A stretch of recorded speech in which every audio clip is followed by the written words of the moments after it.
My name's David Avitia. I'm a catcher, and you're watching the Birds Broadcast Network.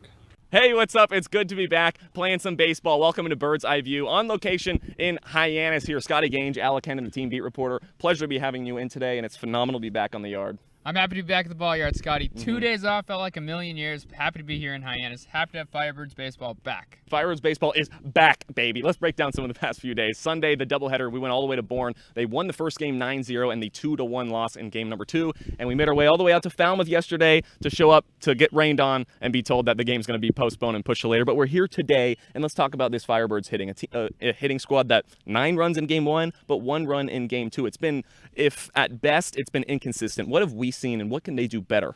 I just think they need to do a better job of what they did in the first game of the doubleheader where they won 9-0. They began the 4th inning where they scored 4 total runs. First 4 guys in the inning all got base hits, and that's what assistant coach Jamie Quinn told me that he wanted his offense to do. And I think that's what everybody in the team wants to do. It's building those big innings, stringing hits together, and then creating the big innings. Because in the second game, they lost 2-1. They just weren't able to do that. Right. They got the solo home run from Josh Zamora, and that was it from the offense. And if you play 2 games and you only allow 8 or 2 runs, that's not going to get it done. You feel like you have to sweep that series, and settling for a split definitely was a little bit disappointing for the Firebirds. Yeah, luckily for us on the media side, we've seen the offense at its very best and then also at its very worst. The 9 runs, in game 1, and then about 30 minutes later, they were only able to score 1 run off of 1 pitch, the solo shot home run. Is that in terms of approach? Is it different from game to game, do you think? What do you think is really the cause of that makes it so inconsistent? I think it definitely could be something to do with their approach. The Firebirds, I think we've noticed, have taken a lot of walks, so maybe they're not being nearly as aggressive as they should be in the count.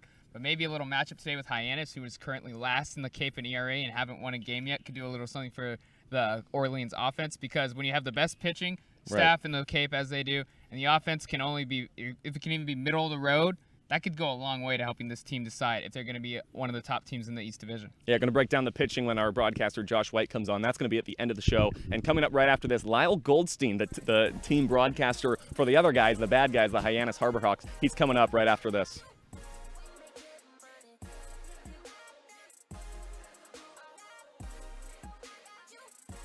I told you he was coming on. Lyle Goldstein, broadcaster for the Hyannis Harbor Hawks. First off, Lyle, thanks so much for joining us on. And this is a great guy. I got the pleasure to know him at school, and now here we are in the Cape.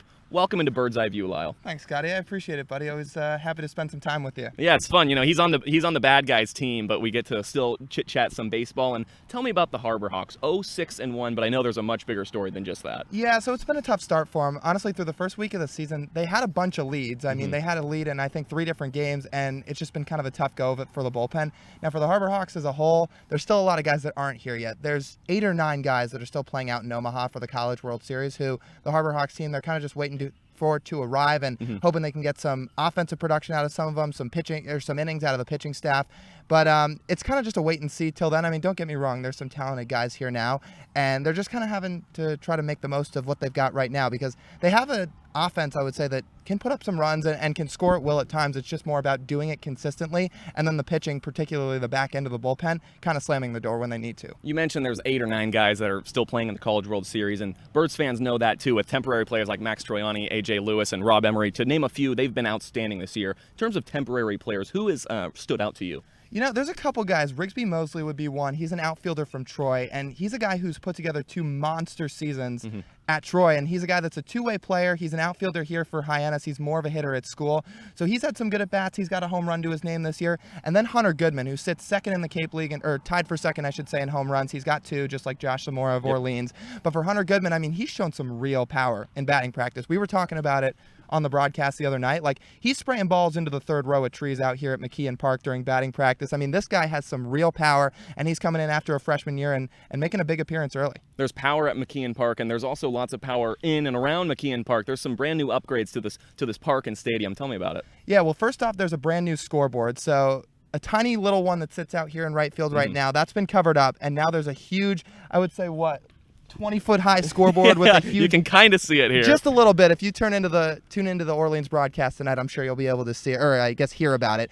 But for Hyannis as a whole, yeah, new scoreboard. That's kind of their big sales pitch here in 2019, and it's beautiful, I must say. As well as they've talked about improving their drainage. They've improved the dugouts. They're now not kind of underground dugouts anymore. They're right at field level, right with home plate or right on the first base, third base line, you could say. So those were kind of the 3 things they did: the improvements to the dugouts, the improvements to the drainage, but most closely that new scoreboard, which people seem to love so far. Yeah, it looks phenomenal. I see there's a video board. You told me it's still kind of on the fritz. It's not working very well just yet. It's coming along. It's coming along, but I would say within the next week or so, you should expect to see some player faces up on that scoreboard. So that's going to be what's showing the score. Let's talk about what's going to outcome of the score. That's pitching. Could be a lot of zeros up there tonight. Tell me about the Harbor Hawks pitching staff and what we're going to see tonight and the rest of the season. Yeah, so tonight it'll be Griff McGarry getting the start. He's a right-hander out of Virginia. He's just made his way up here to the Cape. And then Ben Abram, who's a 6'7" righty out of Oklahoma, he'll follow him.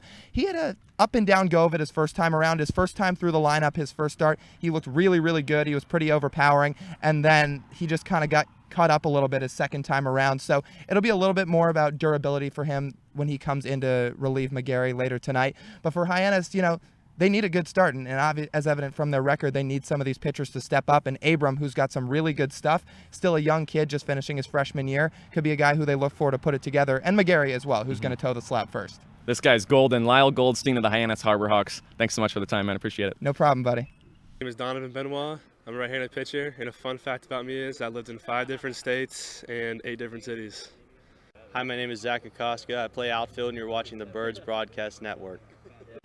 My name is AJ Lewis. I'm a utility player for the Orleans Firebirds, and you're watching the Birds Broadcast Network. Trevor Johnson, I play outfield, and a fun fact about me is that I'm terrified of lobsters. Welcome back. We got Trevor Johnson here with about the entire team. Guys, you want to introduce yourself as you're coming across? Andrew Abbott, Owen Schartz. All right, cool. Trevor, let's talk about you now. They've gone by. How's All the right. season been for you so far? It's been good. It's been a great experience. Being out here in the Cape, it's my first time actually out here. I've learned a lot and really enjoyed being with the guys. You say you've learned a lot. What specifically have you learned about your game? It's really just a pro approach out here. They do it right. They do everything how kind of the big leagues do it. So it's definitely a little bit different from college ball, and you're on your own program, but you're also regimented as well. I know it's much different than your college ball playing in the Ivy League. How has that turnover been for you? It's been good. Definitely some better competition out here. The pitching you see out here, really, you're not going to beat. So it's definitely a transition, but one that you can get used to. We talk about the Ivy League coming out of Dartmouth. You're a smart guy. You're in finance, is that right? Debatably smart. Go to a smart school, but yeah. Tell me about that. Does the academics get in the way of playing baseball while you're at school? You just have to be really good with your time management. You learn early on that if you kind of slack and, are just kind of lazy about being on top of stuff, it'll get the best of you. So how's it been not having any sort of academics, unless you're doing some online classes? No, I'm not, thank God. It's been really It's nice. much nicer. Yeah, it's much nicer. I can actually sleep a little bit, and it's been nice. You have a lot more for sure. time on your hands. Yeah, absolutely. So being with guys like Matthew Troop, Kelly Nicholson, Ryan Erickson, what have you learned from them in just the short amount of time so far? Their approach to the game is really unique in the way that they're so positive all the time, and they bring great energy every day, and it really rubs off on all of us as well. It seems like that's kind of a theme of this team. It's positivity and energy. The coaches have that, and at the kids camp today, you were exuding that to the maximum. For waking up at 7:30, I actually had a lot of fun. I was surprised. Going in, I thought I'd be pretty tired, but it ended up being a blast. And I think that displays just how fun it is being around here and the attitude that everyone shows. Totally. There was, I think, 14 kids there tonight. It seems like you made an impact on all of them, but they definitely made an impact on you. What did you learn from them this morning? Absolutely. They just, with playing around with those kids and stuff, and it just shows you, how fun the game really is, and it brings you back to when you're that age, and you're serious about this game, but it is just a game, and they kind of show you that side of it. What's your favorite part about the game, Trevor? I like to hit. I like getting hits. It can be frustrating, and it's so rewarding when you do it right, though. Feels good when everything falls in place. Absolutely. Huh? Well, congratulations to you on a strong start to the season so far. Thanks so much, Trevor Johnson. Appreciate your time. Appreciate it. Yes, Thanks, sir. guys.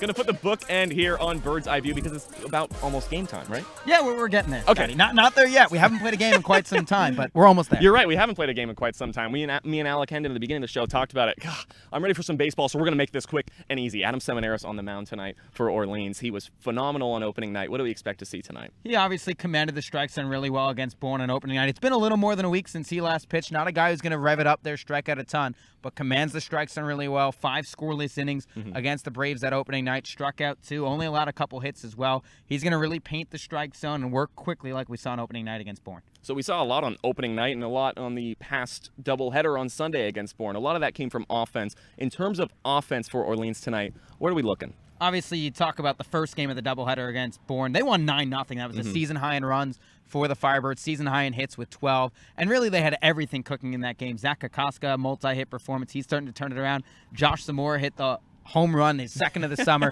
In the second game, obviously, it came in a losing effort. But you can start to see this offense figured out. And, of course, A.J. Lewis has really been the story at the top of this lineup. He's played all over the place. He's DH. He's played catcher, second, right. He's played in positions he hasn't even played in a couple of years. But he's like, Coach, put me in the lineup. I'll hit. He's riding a 6-game hit streak. He's at the top of the lineup. So you just see this Orleans team starting to come alive offensively. The pitching's been great. They lead the Cape in ERA right now, and the offense is starting to pick up as the games move forward. We've got Lewis, Kokoska, Murray, Troyani, and Emery. The top 5, it's not much of a change, but looking to see something good out of them tonight. Yeah, obviously, those have been the guys that have been towards the top, like you talked about. Not much of a change, but Kelly Nicholson is starting to find the pieces he wants in the order that, obviously not everyone's here yet on Cape Cod, still waiting on some North Carolina guys, some Vanderbilt guys playing the College World Series, Louisville. The list goes on and on. But these guys that have showed up to the Cape have been rewarded. They've been given opportunities, and a lot of them have thrived. We've talked about A.J. Lewis. Max Troyani has been great at a Bentley. No adjustment for him using Single the machine. Single machine, but RBIs galore.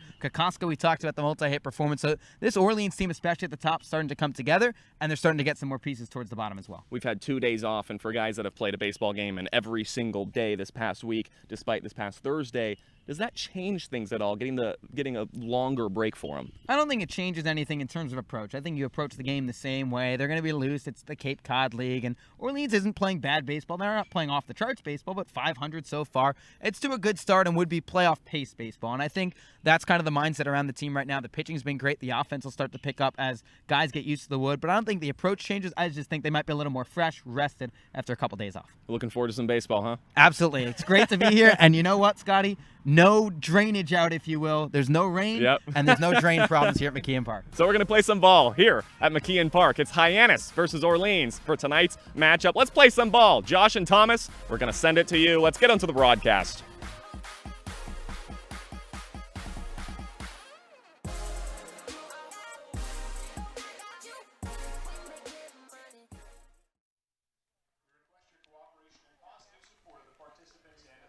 The rain has dispersed from the skies on Cape Cod, and we finally have baseball once again in Hyannis at McKeon Park. The Orleans Firebirds head to the road once again. Welcome inside the broadcast booth. Thomas and Zarella joined alongside Josh White and our side reporter Scotty Gange later in the broadcast as the Firebirds look to get back on track after splitting a doubleheader in Bourne on Sunday. As we'll take a quick look around the lineup so far, Orleans Firebirds. For the Firebirds, A.J. Lewis will get the nod in the DH spot tonight, leading things off. Kokoska in right batting second. Tanner Murray playing shortstop, batting third. Troyani in the cleanup spot, playing left field. Zamora playing second base, batting fifth. Emery batting sixth, playing first. Batting seventh is Whitcomb over at third. Lala batting eighth at center field. And David Avita doing the catching, rounding out the bottom. And the Harbor Hawks will send right-handed pitcher, sophomore out of University of Virginia, Griff McGarry, to the mound. As the Firebirds look to, again, jumpstart that offense that we saw in Game 1 in Bourne when they won that game 9-0. Were defeated 2-1 in Game number 2. The pitching has been there all year long for the Firebirds. It's all about the bats. McGarry takes the hill. Face the right-hander, A.J. Lewis. First pitch to Lewis, outside edge for strike one, and we're underway for McKeon Park. Lewis back in that doubleheader. Went 2 for 6 with a walk as well to add in there. As the 0-1 pitch at the knees for strike two, 0-2 on Lewis. The catcher and utility man out of Eastern Kentucky. Taps home plate. Waves his bat back towards McGarry. The 0-2 curveball bounces in the dirt for ball one. Count 1 ball and 2 strikes. Back at Virginia this year, McGarry pitched 53 1/3 innings. 13 appearances, 11 starts, went 3-5 on the hill. As the 1-2 pitch hops in. The catcher, Mitchell, can't quite scoop up the balls or trickle back over to us here on the backstop. 2 balls and 2 strikes on A.J. Lewis.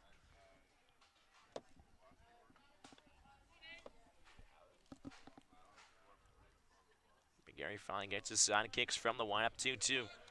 Off speed bounces in once again. Count runs full at 3 balls and 2 strikes. And A.J. Lewis showing the patient eye we've seen all summer from him so far. He's reached base in every game he's appeared in, and that's why he's at the top of the lineup once again. Batting .350 for the Firebirds. That leads the Firebirds and takes ball 4 high. So just like that, A.J. Lewis works the count from no balls and 2 strikes and works it to 3-2 and works a walk. So just like that, the Firebirds have the leadoff man on in this game as Lewis works a walk. That is how he started game 2 of the doubleheader in Bourne with a leadoff walk. That was also a full count walk as well. So Lewis off at first. It's Zach Kokoska, the right fielder, who digs in from the left side. As McGarry will work from the stretch. First pitch to Kokoska. Misses down the zone. Mitchell once again can't quite squeeze it to try to frame it. As McKean Park has gone over a number of renovations this year as the Firebirds visit here for the first time. New dugouts on both the third base and first base side. New scoreboard out in right center. It includes a video board. Throw over to first base. Lewis is back safely, diving head first. Of course, Hyannis down by the harbor at McKean Park. Gary takes a deep breath, fires the 1-0 fastball, catches the bottom part of the zone for a strike. 1 ball and 1 strike, the count of Kokoska. Thomas, I think it's evident to know with Mitch McGarry, command was an issue for him at Virginia this past season, a whip of 180. That fastball is going to get revved up there, low to mid 90s, but does not allow a lot of hits. It's a lot of the free passes. The 1-1 to Kokoska, he fouls it back. And out of play for strike 2. 1 ball and 2 strikes is the count. You mentioned 54 walks this year in 53 innings. That is not the number you want to see. Did record 64 punch-outs, but and hitters were only hitting .216 off him. I was going to say, that'll tell you all you need to know. As the 1-2 pitch, curveball in the dirt gets Kokoska fishing, and he goes down on strikes. Yeah, but that's what makes him such a dangerous pitcher on the mound. He gets that fastball low to mid-90s and then drops a curve there in the upper 70s. It just keeps you off balance as a hitter, and he made Zach Kokoska, who's starting to figure things out here on Cape Cod, look pretty foolish right there with that curveball. Well, that was a perfect curveball buried down in the dirt. Kokoska was trying to take a nab at it, but good-looking curveball from McGarry. Started in the zone, finished out. So now with 1 down inning here in the top of the first, A.J. Lewis off at first. It's the shortstop, Tanner Murray, as McGarry once again check over. Lewis over at first, as he dusts himself off a little.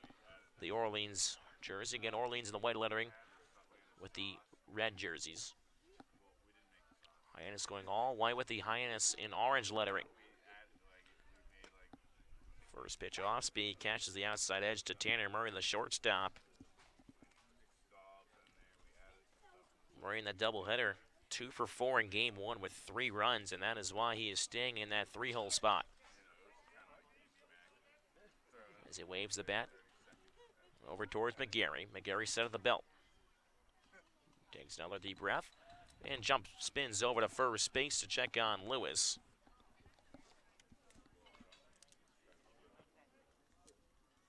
Lewis so far this year, 3 stolen bases, 3 for 4 on the season, only caught stealing once. As the 0-1 from McGarry is lifted out towards right field. Goodman backing up a couple steps at the warning track and will make the grab for out number 2. Good piece of hitting there from Tanner Murray. That fastball would have caught the outside part of the plate. He just kind of threw the end of the bat at that baseball, took it that way, but McKeon Park holding in that pretty deep drive from Murray, all things considered, showing his brute force and strength. So Murray's poke just not quite enough. Wind not blowing in. That's the first time we've not seen the wind really blowing at all here on the Cape. As Lewis still stands off at first base, it's the cleanup hitter Max Troiani. McGarry taking a long time as he fouls the first pitch out of play. As Lewis fake attempt to steal towards second, but then stopped. DJ's Famous Wings. You can keep all foul balls that leave the field tonight. As Troiani digs in towards the back into the batter's box on the right side. McGarry still working from the stretch. Kicks from the belt, the 0-1. Curveball just misses in. Count 1-1. Troiani this year, he has really hit well for the Firebirds, but especially on the road. 6 for 15 on the road this year. Obviously, the Firebirds have played almost every game on the road. As the 1-1 curveball bounces away from the catcher, Mitchell. Pitch was in the dirt, and Lewis able to take second base on the Firebirds. Have a runner in scoring position here with 2 down in the inning. That seems to be a theme that we've seen quite a bit this year. Yeah, it absolutely has been, and it's in the right spot. So you have Max Troiani, who's probably one of the strongest guys on this Orleans squad, yet every hit he's had so far this summer, he's been a singles machine. Only singles so far for Troiani. A single right here would score a run. McGarry once again looking back towards Lewis as the 2-1 fastball misses down below the knees for ball 3. 3 balls and 1 strike, the count on Troiani here in the top of the first. 2 down the inning. Lewis worked to walk and then able to advance to second on a pitch in the dirt. Again, still scoreless game here from McKean Park. The 3-1 to Troiani as he slaps one the other way, but that goes foul over the fence in right field. Count is 3 balls and 2 strikes. So what can make or break a team is going to be hitting for runners in scoring position and 2-out hitting.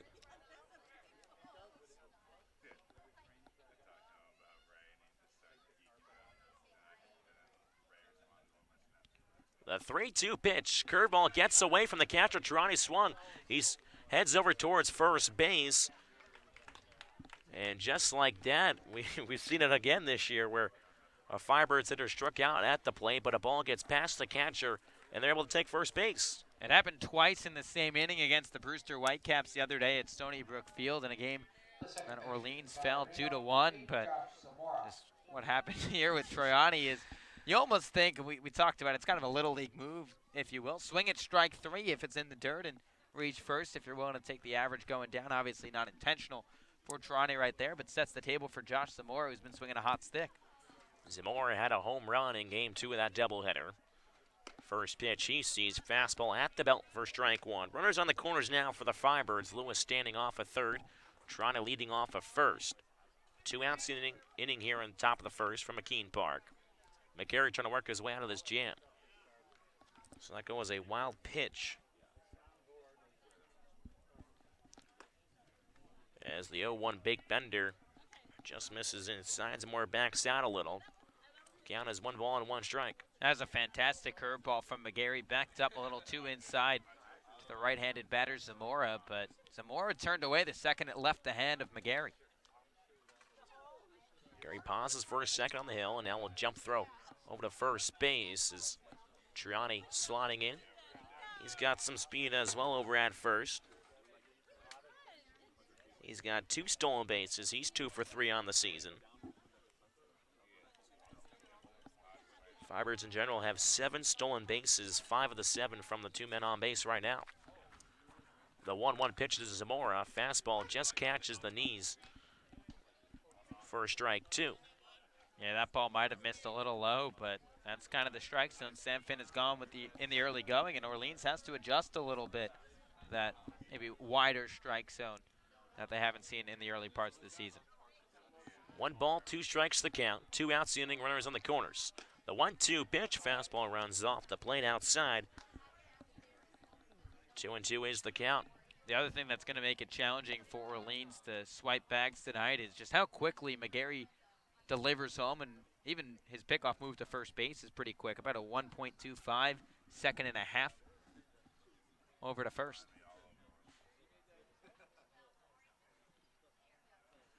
The 2-2 to Zamora, gets a piece of it, but fouls it back out of play.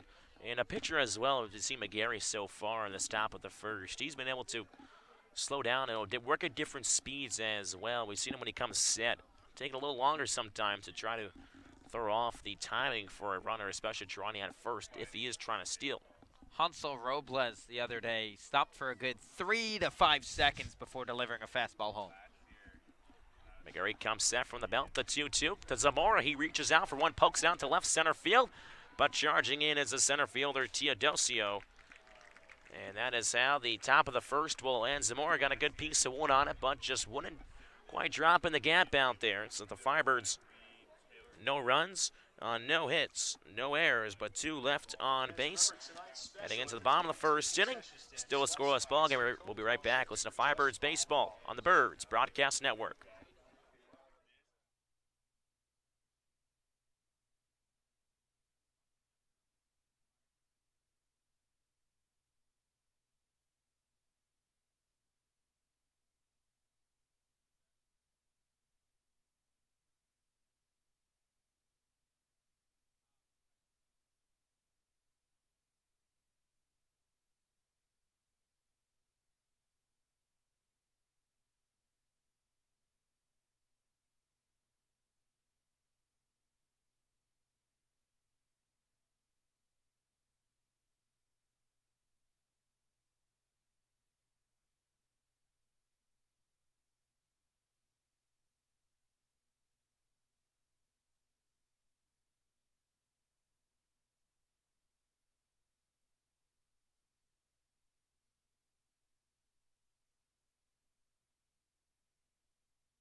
Welcome back inside McKean Park for the home half of the first inning. On the hill for the Firebirds is Adam Seminaris, making his second start on the Cape. He opened up the season for the Firebirds, threw an absolute gem for them. Before we get into that, we'll go through the Hyannis lineup, leading things off. Anthony Servideo playing second, batting second. The shortstop, Nick Lofton. Batting third, Trevor Hover playing left. In the cleanup spot is Hunter Goodman, the right fielder. Batting fifth, Brooks Carlson, the first baseman. Batting sixth, the catcher, Justin Mitchell. In the seventh spot, Adam Hackenberg out of Clemson. Batting eighth is the center fielder, Bryce Teodosio. And round the bottom is Fox Simonis playing third. So again, Seminaris making his second start on the Cape. Pitched 5 innings, 2 hits, no runs, no earned, and 2 punch-outs against Bourne to open up the season.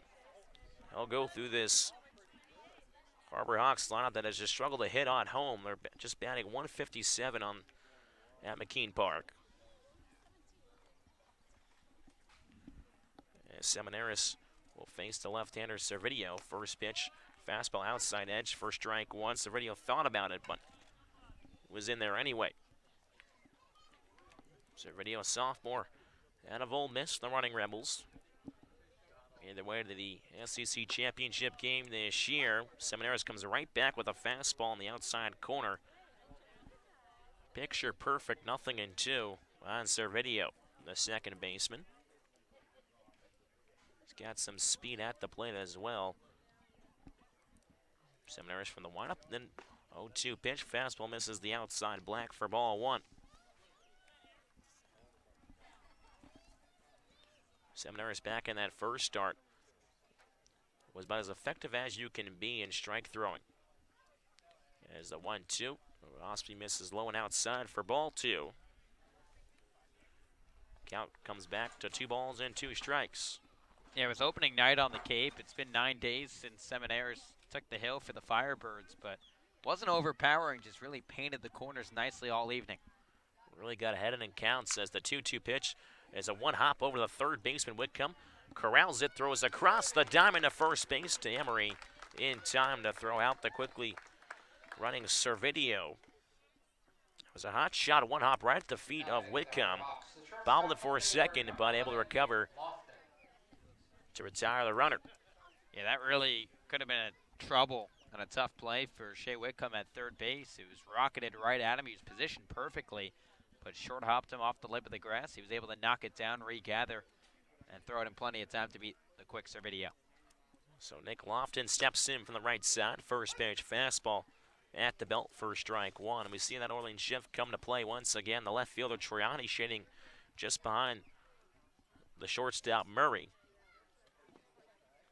It's Lofton, the sophomore from Baylor. He sends one high in the out towards right field. Kakaska going back to the track, camps under it, and makes the catch, for out number 2.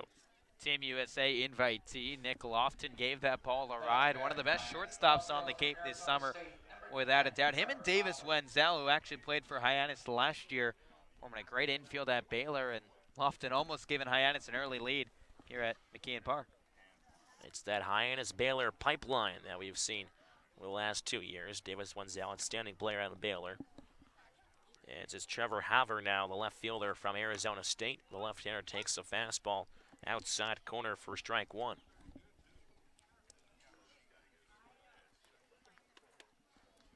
Going with the clear tan bat, taps home plate a few times. The left-hander fires another fastball at the belt, outside edge once again. Second hitter so far. He's jumped out to an 0-2 count ahead of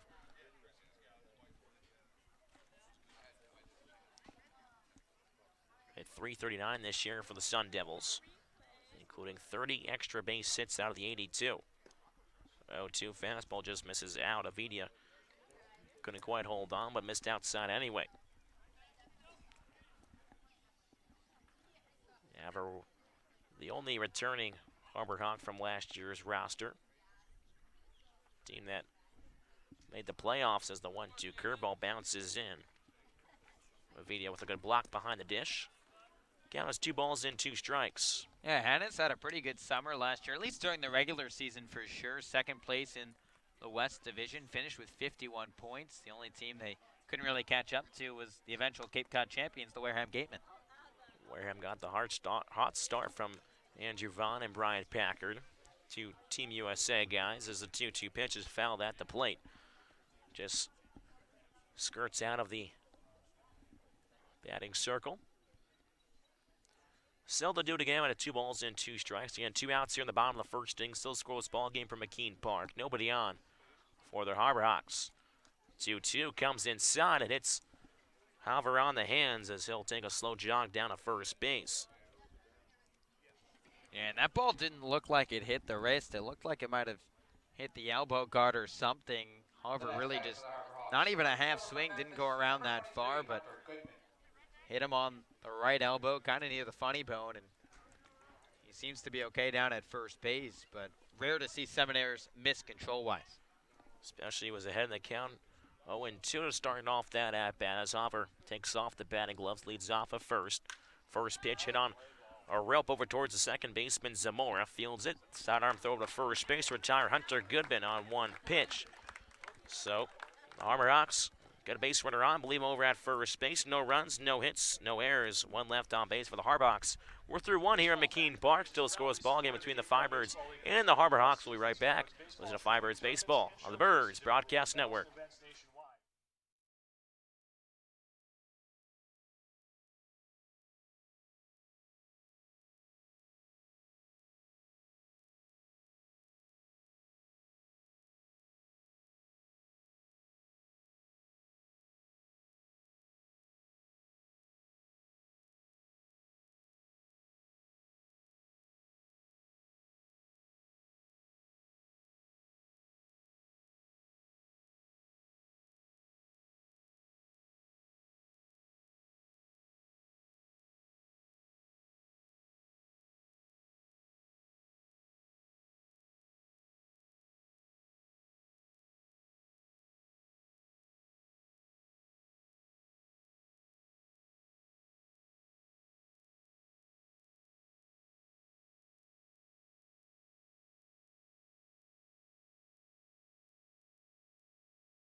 Baseball on the Birds Broadcast Network. Thomas and Zarilla joined alongside Josh White. Thank you for tuning in. As Rob Emery will try to get things going for the Firebirds from the right side. First pitch fastball bounces into the catcher's Mitchell for ball one. Emery so far batting average at .273, 6 for 22. In his early goings on Cape Cod, does have a long ball added to his name. Off-speed misses off the plate for ball two. 2-0 the count on Emery.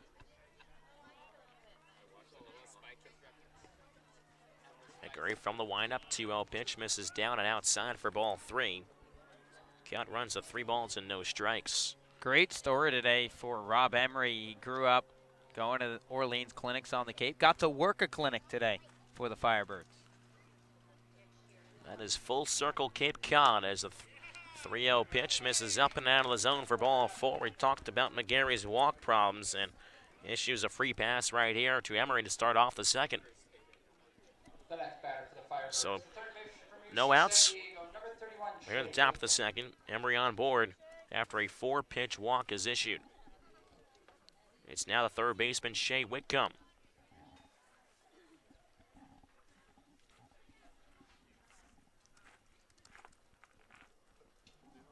Whitcomb takes him to the right side with an open stance.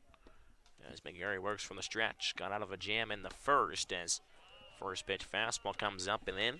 Whitcomb thought about it but held up the barrel. And I would be shocked if Shea Whitcomb swung at this next pitch. You could bet a lot of money that he's probably been given a giant red light until McGarry throws a strike. If we were in Texas A&M, they'd be shouting ball 5 right now as he swings at this one, launches it to left center field, but Teodoso was ranging over as he throws it back in as Emery retreats back to first base. Now, Thomas, what do I know? Of course, he swings at the pitch, hits it right at the center fielder, and I'm surprised Orleans almost helped out McGarry. That would have been a strike, but got a struggling pitcher on the mound. His pitch count's already considerably high, given it's only the second inning, already 30 pitches deep, and trying to draw a little more and get him out of the ballgame quick. 30 pitches, just an inning and a third so far from McGarry as a left-handed hitting center fielder Jordan Lala trying to get things going for the Fibers. First pitch curveball misses off the outside edge. Get Emery off of first base as the Fibers look to draw first blood. McGarry comes set, kicks and fires from the belt. Fastball up and inside. Check swing does not go around, says the third base umpire, Tom Major. Can we acknowledge something as well with the umpires? We got Sam Finn behind the dish and his brother Mike Finn at first base. Talk about an umpire crew, man. Father-son duo. It's like if I went to work with my dad as an accountant, but did not choose that career path. As throwing over towards first base. As Emery's back in safely, diving head first. Again, 2 balls and no strikes to count on Lala. 2-0 fastball.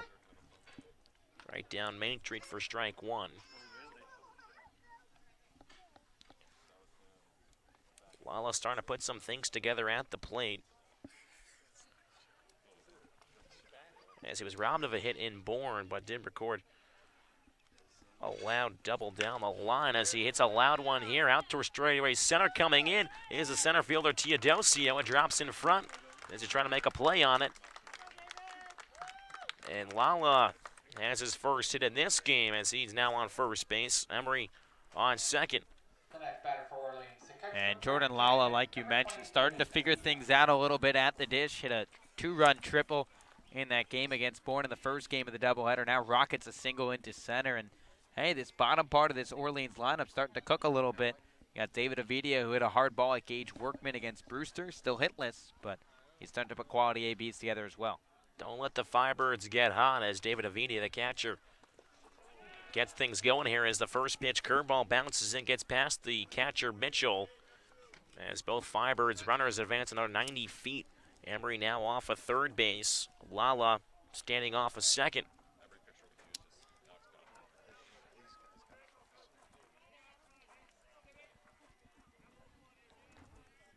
So McGarry back in some trouble here in inning number 2.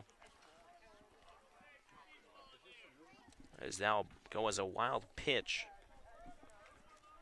As Avidia has 2 ducks on the pond here. The 1-0 pitch to Avitia. At the belt for strike 1. So 1 ball and 1 strike to count.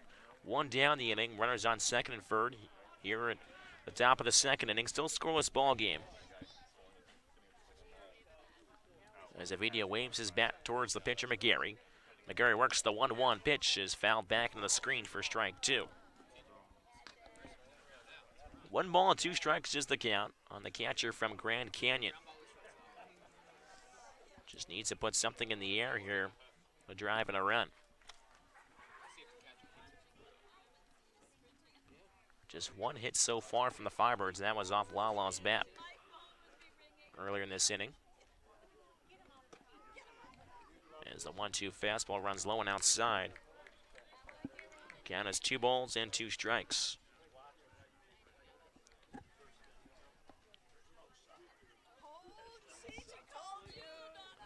He is still searching for his first base hit on the Cape.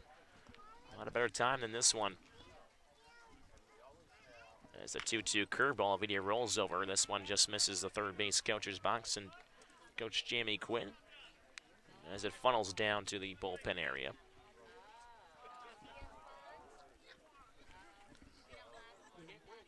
So 2 balls, 2 strikes is the count on Avidia. Again, Emery off of third base, Lala over at second. McGarry kicks and fires the 2-2 pitch. High fly ball out towards right center field. Goodman going back to the track just shy of fields for it.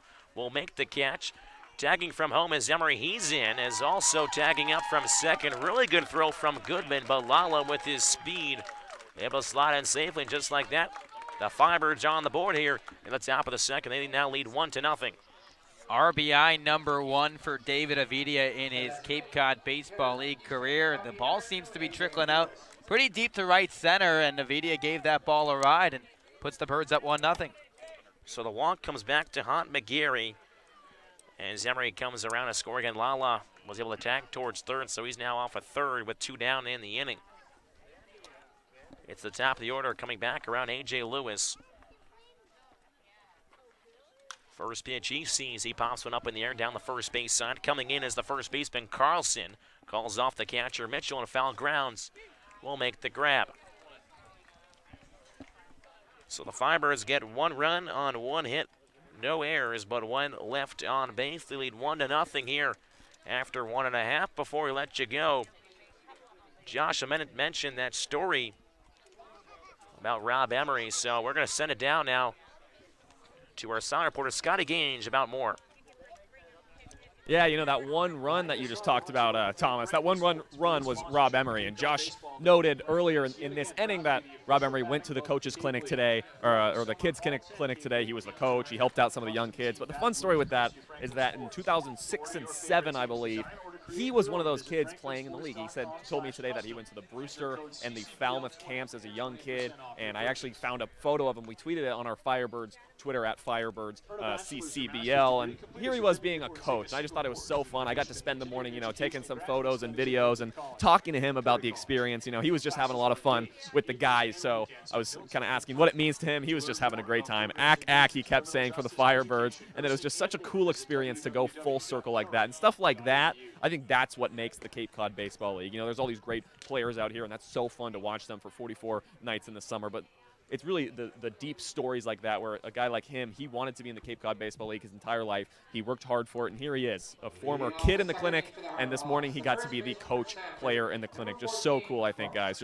Just an awesome story. And thank you, Scotty. It definitely is a really cool story to come from a camper and now to play on the Cape. We always see some Cape Cod natives going back to the roots. That's how the league was founded as well, with a local league for many, many years until the late 70s and the 1980s. So that's another big deal here on the Cape, talking about tradition. As the first pitch to the first baseman, Brooks Carlson, runs upstairs for ball 1. Firebirds lead 1-0 here in the bottom of the second inning, after the sac fly from David Avitia put the Firebirds on the board. Seminaris now in inning number 2 of work. We'll start things off against Brooks Carlson. He sends one high in the air towards the right field line. Kokoska coming in. Walks towards the fence, overruns the ball as the ball drops in foul ground. As Carlson will have to retreat back to home plate. Thomas, I walked out to the right field bullpen today just trying to get some content for our Twitter earlier today, and it's a little spongy out there, a little wet still from the rain, so I don't know if Kokoska just overran it trying to feel for the fence early or might have slipped a little bit on the wet grass.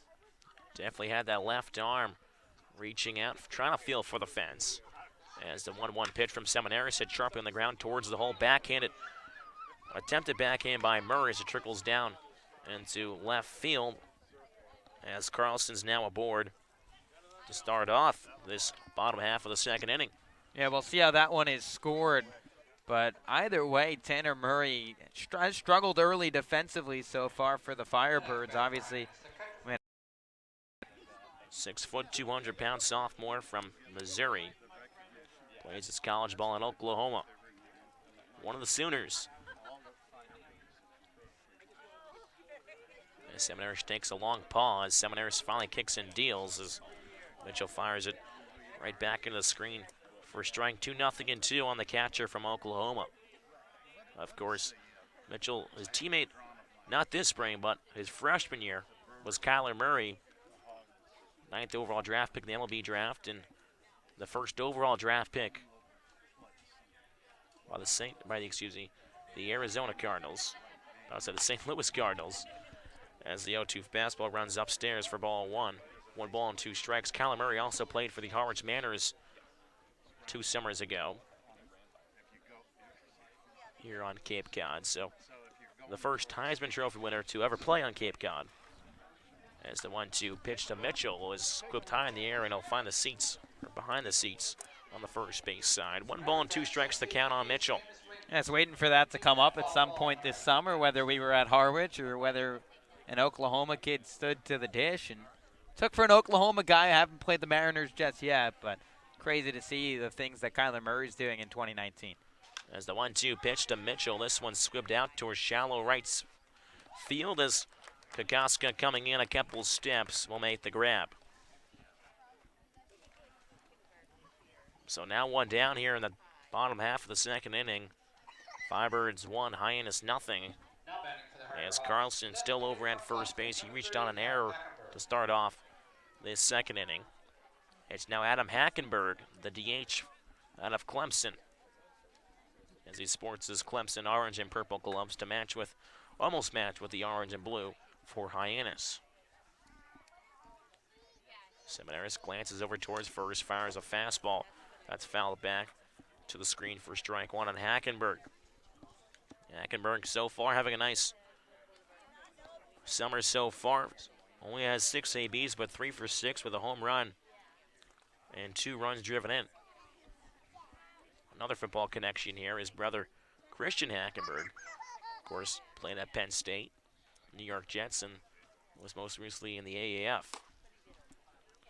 0-1 pitch runs upstairs on Hackenberg. 1 ball and 1 strike to count. It's funny, the parallels between him and his brother. Both got off to slow starts in their respective collegiate careers and then turned it on. And obviously Christian making a pro career out of it. I'm sure Adam will try and do the same thing after the Cape Cod Baseball League.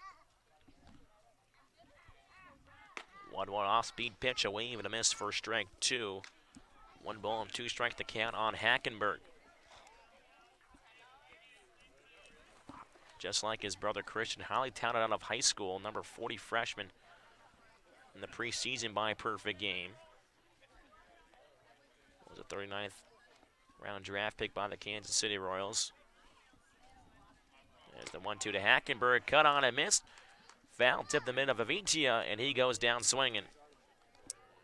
Yeah, sorry, Thomas. Adam Seminaris just overpowering Hackenberg right there. He got ahead in the count, kept him off balance, and just blew a fastball right by him on the outside part of the plate. So Seminaris picks up his first punch out here in the bottom of the second inning as he tries to work around the reaching on air by Brooks Carlson. So Brace Teodoso, the center fielder, will step in from the right side. The left-hander Seminaris fires a fastball that fouled back in the screen for strike 1. Teodosio, another one of the Tigers from Clemson, native of Simpsonville, South Carolina.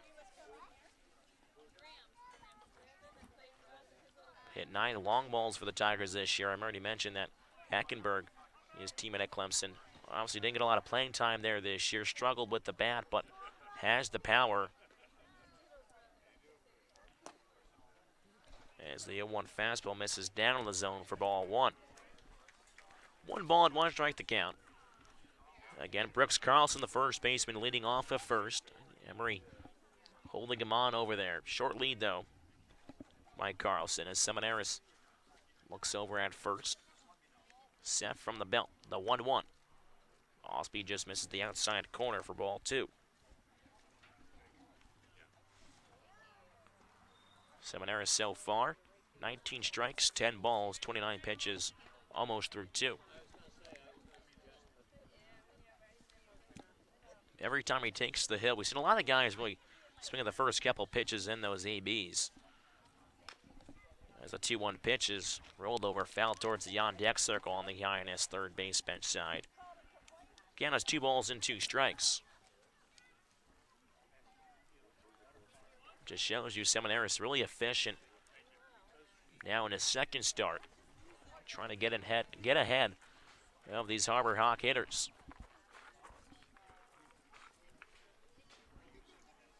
Seminaris takes a deep breath. The 2-2 from the belt. The off-speed pitch bounced in. Really good block by the catcher Vitia there to prevent Carlson from advancing into scoring position. Yeah, it almost goes behind, or really under the rug, if you will. Just the defensive job that David Avidia does behind the dish. Steals some strikes, blocks a lot of balls. That might go through most catchers, but Avidia at a high level defensively has been able to keep the Firebirds strong on the defensive side. With 2 outs in the inning, Carlson running off of first base as the 3-2 pitch is fouled up and out of play over the bleachers on the first base side. Still to do it again at 3 balls and 2 strikes. Seminaris swipes a little bit of dirt on his hand, rubs it off as he gets a new baseball. Gets back on the rubber as Emery now plays behind the runner at first base in Carlson. Seminaris comes set. The 3-2 pitch. Fastball once again fouled off this time. Lined back into the screen behind home plate. So, once again, they'll do it again at 3-2.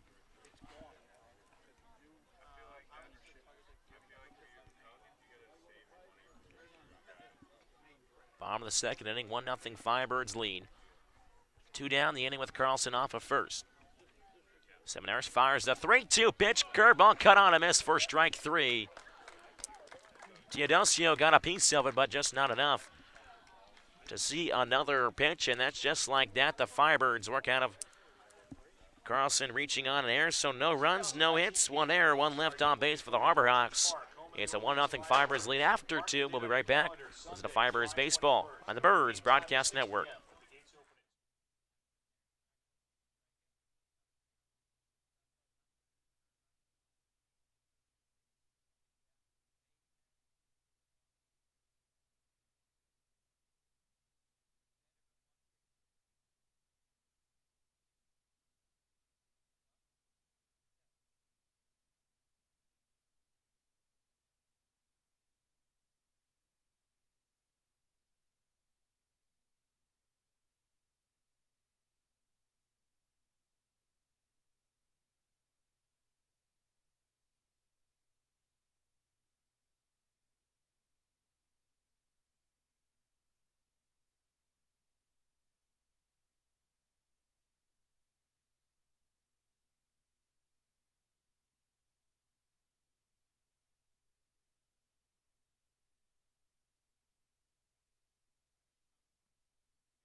Top of the third inning from McKean Park. It's the Firebirds 1, the Harbor Hawks nothing.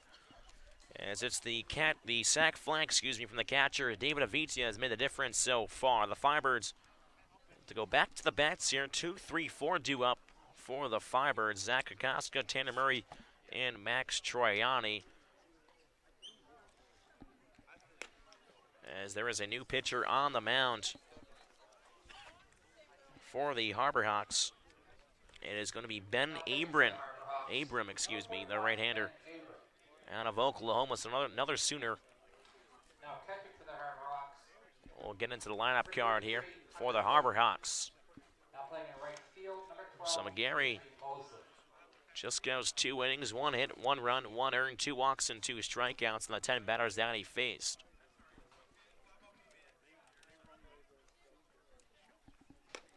First pitch to Kokoska on the inside corner for strike 1.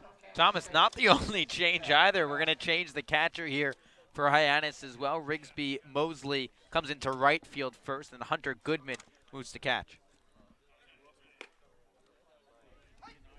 As the 0-1 pitch runs inside the inside corner once again, 0-2 on Kokoska. Takes a glance back towards the home plate umpire. A slew of changes for the Harbor Hawks. Chad Gassman honestly didn't like what he saw last inning. As the 0-2 pitch is bounced over. Diving play at first base by Carlson. Underhand flip towards Abram, retires Kokoska. What a play by the first baseman Carlson to take away a hit from Zach Kokoska. Yeah, I don't think Brooks Carlson's moving away from first base anytime soon after making that play. Made it look easy out there, all things considered. Range to his right, got a great read off the baseball. Just shuffled the feed, and the big boy, Ben Abram, getting all the way over there at 6'8", 260 pounds to head over to first base on a beeline. Adding maybe a couple inches from the hill. He's going to be close to 7 feet standing on the rubber. So Tanner Murray, the shortstop for the Firebirds. We're trying to get this away half of the third inning going. Takes a first pitch curveball at the knees for strike 1. Murray flew out to right his first time up.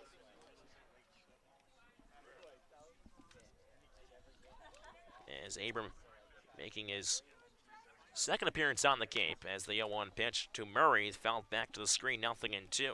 Thomas, you obviously never want to speculate an injury, but you got to imagine that's kind of what happened for Hyannis. Either they wanted to have Mitchell be the primary catcher for McGarry. Other than that, you wouldn't see any other reason because they put another lefty in the lineup against the Southpaw Seminaires. Abram as well, his one appearance was a start, so you wonder if it's a kind of bullpenning type of game with a couple starters as Murray fouls the 0-2 off on the first base side out of play.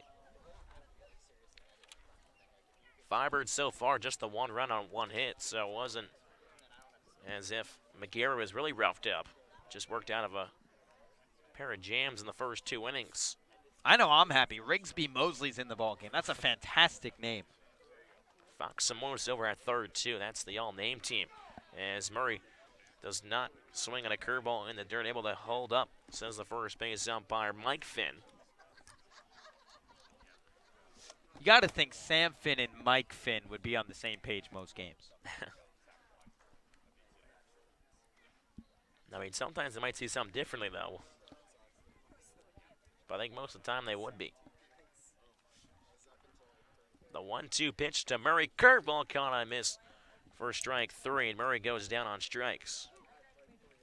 Good-looking curveball there by Abram.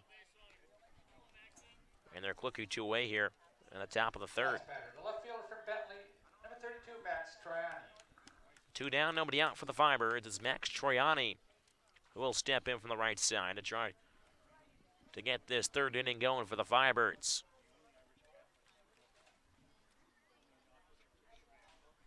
Abram working from the windup. First pitch, fastball at the knees for strike 1. Abram has 1 start, 3 2/3, 4 hits, 4 runs, 4 earned, 2 walks, and 4 punch-outs. As the 0-1 pitch by Troiani is reached for a grounder out the middle, and as it reaches the outfield grass for a base hit, and Troiani, the singles machine, is on. Here with 2 down in the top of the third. You took the words right out of my mouth. A singles machine. That's what this kid continues to do. Just hits it right back up the middle. Smooth line drives as well, spreading it all over. And it's evident that there's no adjustment for Max Troiani, the Cape Cod Baseball League. Plays in the NE10.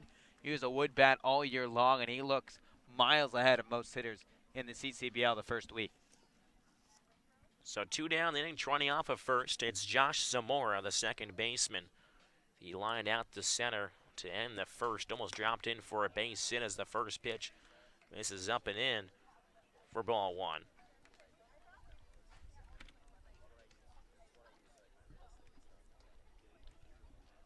Zamora taps the inside corner of home plate as Abram works from the stretch for the first time tonight. Here comes set, kicks and deals as the 1-0 pitch is clubbed out high in the air towards shallow right field. Mosley coming in, camps under it, and will make the catch.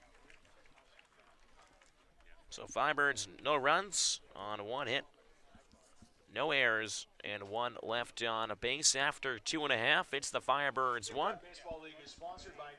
And the Harbor Hawks nothing. We'll be right back. Listen to Firebirds Baseball on the Birds Broadcast Network.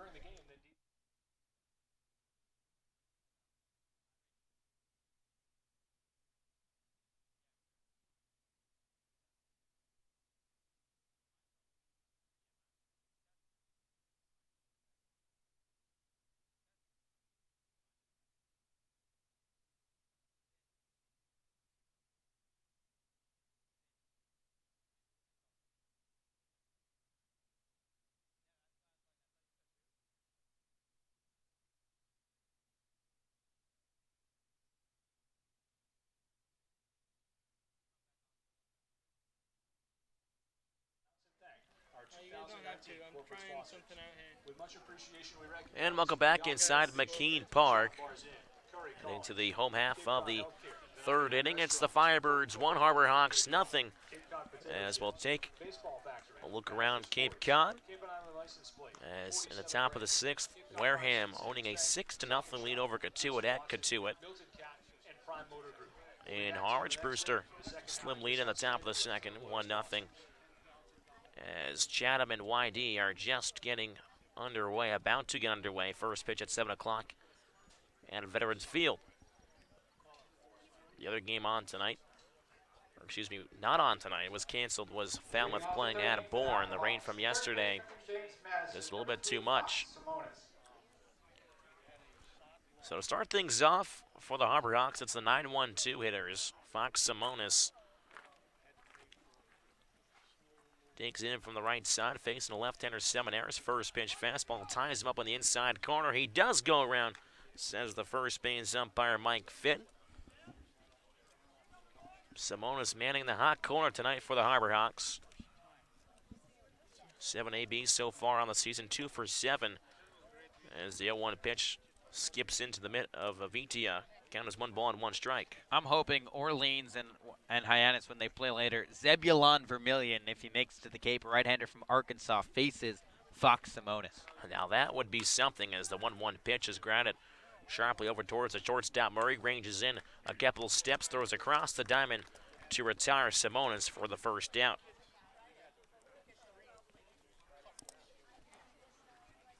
Murray said it. We saw with the MLB draft that there was probably some of the coolest names out there that cut for the MLB, I guess, fan account in a way. They post some funny stuff on there. Came out with the all-name team. So we said at the end of the year, we're going to make the all-name team for the Cape League for every position. So far, Simonis might be in the lead at third base. As the first pitch fastball misses down and away for ball 1. It happened last summer. Zach Kaplan, who worked for Katuitt, put together an all-name team in 2018. As Servideo hits one sharply, one hop toward the second baseman. Zamora backhands it, sets his feet, throws on a first, and Servideo is retired.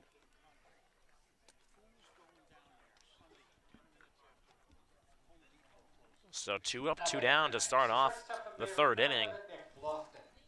Again, Firebirds hold a 1-0 lead over the Harbor Hawks. As it's Nick Lofton, the shortstop. We'll try to get this third inning going here. As Lofton digs in from the right side.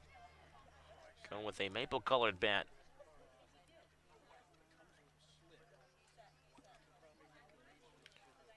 First pitch he sees, skips in, scooped up by Avitia. Lofton back at Baylor this year, hit .323. As the 1-0 pitch, a big swing to miss for strike one. 1 ball and 1 strike to count. Had a fantastic freshman year, .306 average, 6 home runs, 36 RBIs. Just 20 strikeouts and 222 at-bats as the 1-1 pitch is hit high in the air, but foul. Looked like it had the home run distance down at the 324 mark, but tails left of the foul pole. Thomas, I gotta say, it's Sam Finn behind the dish. It brings back some memories of Orleans and Katuitt, game number 3 of the summer in 2018. Adam Oviedo hit a hot shot down the left field line at Eldridge Park. Missed in a very similar spot down the left field line. Sam Finn called it a grand slam. Everyone else in the ballpark, including Katuitt, was stunned by the call. I was wondering how long that was going to take to come up on air as the 1-2 from Seminaris.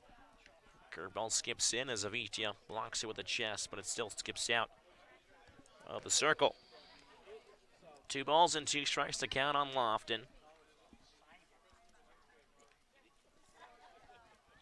Seminaris backs off the rubber for a second. Now comes back on a little shimmy move on the rubber. Takes a deep breath. The 2-2 pitch, fastball lined the other way as it drops in for a base hit. It drops a foot in front of Kokoska. And just like the Firebirds had a 2-out single, the Harbor Hawks will have one here in the bottom of the 3rd. So, in fact, Adam Seminaris is human. He's not a robot just out there throwing strikes. He does give up a hit there. And still a good hitter. Nick Lofton almost hit the ball out his first time. Just a good piece of wood right there going the other way. We talked about it in the first inning, one of the more talented shortstops in the entire country. So Trevor Halver, who was hit by a pitch in that first inning, looks to maybe trying to bring Lofton around in a scoring position here with 2 down. Lefty-lefty matchup, off-speed pitch outside Black for strike 1. Seminaris working on 22 and a third. 22 and a thirds innings scoreless dating back to the regular season back at school and here on the Cape now.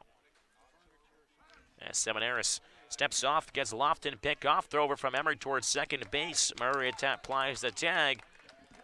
Good pickoff move by Seminaris. Lofton gets caught sleeping, and that's how the bottom of the 3rd will end here at McKean Park. 3 innings have come and gone. It's a 1-0 Firebirds lead. As we were going to send it to our sideline reporter, Scotty Gange, who, again, after every 3rd inning, will meet with our manager, Kelly Nicholson, as he has found Kelly, tracked him down, as they'll head on to the field.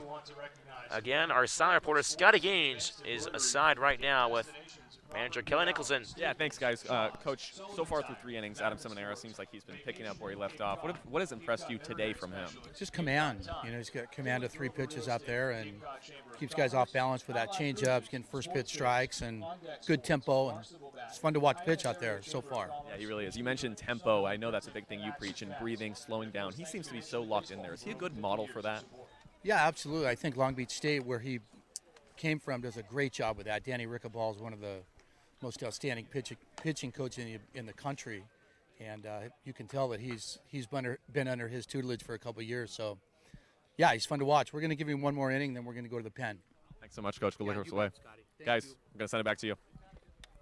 Thanks, Scotty and Skip. Well, we heard the plan from Kelly Nicholson right there. One more inning for Adam Seminaris before turning it over to the bullpen here at McKeon Park, with the Firebirds leading the Harbor Hawks 1-0 as we head to the top of the 4th inning.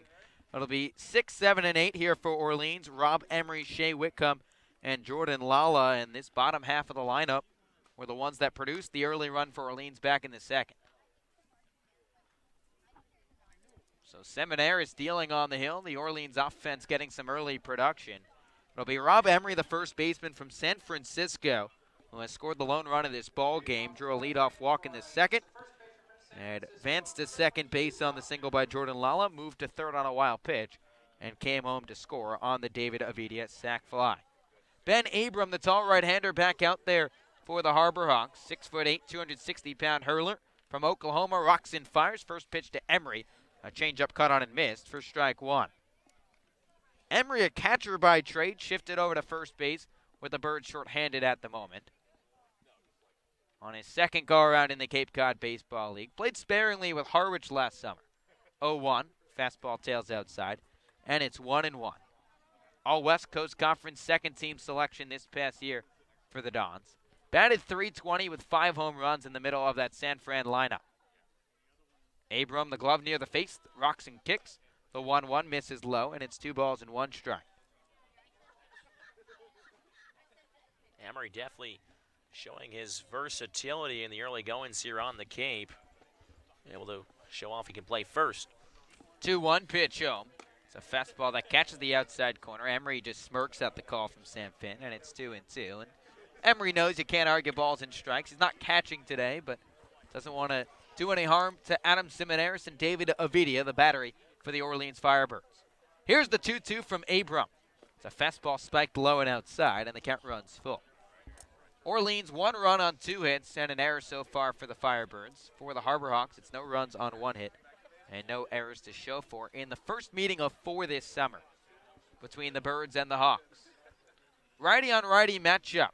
Abram kicks home. Here's the payoff pitch. Fastball hit right back up the middle, past the glove of Abram into center field for a base hit. Rob Emery is aboard for the second time today as he picks up the Birds' third base knock. Well, a really good piece of hitting there by Emery. 2 strikes on him, able to shorten up the swing, choke up on the bat, times it perfectly and sends it right back up the middle. And that will bring up Shea Whitcomb, manning third base today for Kelly Nicholson and the Firebirds. He's 0 for his first 5 here on the Cape. Came up just the other day, played in the doubleheader for Orleans. Was scheduled to be in the lineup yesterday against Falmouth, that game obviously getting rained down. Abram a check on Emery at first base, but nothing doing. Top of the 4th here at McKeon Park, a 1-0 Orleans lead. A runner on first base and nobody out. And the 7-hole hitter, Shea Whitcomb, digs in from the right side. Abram set at the chest. Here's the first pitch. It's a fastball that misses up and away for ball 1. Whitcomb out of UC San Diego. A Division II All-American honorable mention by NCBWA. That's the National College Baseball Writers Association. Abram gets the sign from the catcher, Hunter Goodman. Now set from the third base side. Here's the 1-0. It's a fastball that nips the inner half, and it's 1-1. Whitcomb batted .314 this past season at San Diego. Stands at 6'2", 200 pounds. Has played a little shortstop and now third base for Orleans. A lot of infielders on this Firebird squad in the early going. Still waiting on a couple outfielders to come from Super Regionals in the College World Series. Abram another check on Rob Emery at first base, but he dives headlong back in. Emery not the biggest base stealer, again a catcher by trade, 6 foot, 210 pounds. 0 for 1 in stolen base attempts this summer. Whitcomb back in from the right side. Right-hander Abram set tall on the bump. 6'8" hurler. Checks on Emery at first. And the 1-1 home. Emery running. It's a fastball hit to the left side. Shortstop Lofton is charging in. And he bobbles the baseball and can't even field it with the bare hand. So Shea Whitcomb will reach on the E6 charge to his counterpart, Nick Lofton. You just have to wonder if maybe Lofton, seeing that Emery is going towards second, might have just distracted him a bit there for maybe even a hair of a second. And ends up bobbing the ball over at shortstop. Now Jordan Lala, the center fielder from Miami, will dig in from the left side. One of just 2 lefty swingers in this Orleans lineup tonight. Zach Kokoska, the other. He's in the 2-hole for Kelly Nicholson. Righty on lefty matchup. Abram checks on Emery at second. The first pitch. Lala shows bunt. Gets it up the third base line gorgeously. Fox Seminaris coming on. Throw to first base. Not in time. An infield single for Jordan Lala. His first multi-hit performance as an Orleans Firebird. And the Firebirds have the bases full and still nobody down here in the top of the 4th, already leading 1-0. Well, he just couldn't have placed that bunt any better than what Lala just did. Placed it on the third base side, and about as perfect as you, as I said before, perfect as you can get. Flashing the speed as well as he dashed down the line. And now David Avidia, who's driven in the lone Firebirds run today, will dig in from the right side. Avidia, his first Cape Cod Baseball League RBI, his last time up with a sac fly to right. Infield at double play depth for the Harbor Hawks. First pitch from Abram. It's a breaking ball that misses low and outside for ball 1. Avidia 0 for his first 14 on the Cape, playing in his 7th game for the Firebirds. Despite the offensive struggles, the coaching staff and the entire pitching staff has raved about David Avidia behind the plate. stealing strikes consistently. The 1-0 to Avidia. It's a fastball paints the outside corner, and it's 1-1. Avidia from Grand Canyon University, a Phoenix, Arizona native. Same whereabouts as our beat writer Alec Hendon likes to say. Lala leads off first, Whitcomb on second, and Emery 90 feet away. Nobody down here at the top of the fourth, the 1-1. A fastball up in the zone that Avidia chases, and it's 1-2. Firebirds offense starting to pick up the hits at least in the early going now. They've got 1 run on 4 hits and an error to show for. Just no runs on 1 hit for Hyannis. And now an error thanks to Nick Lofton earlier this frame. Base is full, nobody down in the fourth. Righty on righty matchup, the 1-2. It's a fastball hit hard to the left side, gloved by the third baseman Simonis. He throws to second, it goes wide to the second baseman Servideo, and that will bring home a run for Orleans as David Avidia plates another, and it's 2-0 in favor of Orleans. Well, things just unraveling a bit here for the Harbor Hawks. Could have been at least traded 2 outs for a run. I'm sure Chad Gass would have been happy with, but throw goes up more towards the left field side of the bag at second base and pulls Servideo just a bit too far off. And now A.J. Lewis, who's been swinging the hottest stick in this Orleans lineup, will dig in from the right side with the bases full, and Orleans already leading 2-0. Righty on righty matchup, first pitch, breaking ball, check swing, back up the middle. The shortstop Lofton Fields takes it to the bag himself, on to first. It's a 6-3 double play, but that will plate another run for the Firebirds as Shea Whitcomb comes in to score. Jordan Lala advances to third, and Orleans leads Hyannis 3-0 here in the fourth. Honestly, not the result. Maybe the Firebirds wanted to trade 2 outs, but again, just scoring runs here has been the key. You mentioned Hyannis has just struggled to score runs at home this year. So why not try to just continue to pour on? Now scoring a pair of runs in this half. So now Zach Kokoska, the batter, the first pitch. He's swinging, rockets it into right field for a base hit. Jordan Lala will cruise home from third easily. It's an RBI single by Zach Kokoska. 3 runs home in the inning for the Firebirds. They lead the Harbor Hawks 4-0 here in the fourth. Well, Kokoska's really been swinging the bat well, going back to that doubleheader against Bourne. He went 0 for 2 in the second game, but was 3 for 4 with 3 singles in game number 1. So now you have to imagine that the Firebirds may be getting more acclimated to those wood bats. We're starting to see the ball well and hit it well. It also helps they're facing the worst pitching team in the CCBL in the early going. First pitch to Tanner Murray. He's swinging, grounds it back at the box. Lofton is there, goes the short way to second base with Servideo covering, and the side is retired. But not before the Firebirds score 3 runs on 3 hits, 1 error, and they leave 1 runner left on base. We're through 3.5 here at McKeon Park. 4-0 Orleans lead. Listen to Firebirds baseball on the Birds Broadcast Network.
The Firebirds lead the Harbor Hawks 4-0 as we head to the bottom of the fourth here at McKeon Park. Trevor Halver going to lead off the fourth for the Harbor Hawks, set to face Adam Simonaris in what Kelly Nicholson plans to be Simonaris' last inning. Told our sideline reporter Scotty Gage after the third he was going to go Seminaris for the first 4. Lefty on lefty matchup, first pitch, fastball paints the outside corner, 0-1. Halver was at the dish to end the third inning, but Nick Lofton was picked off by Seminaris to end the frame. So the count the same that Halver had in the third. The 0-1 chopped up the first base side. Rob Emery shuffles to his left and will take it to the first base bag himself, and there's one away. So Seminaris cruising for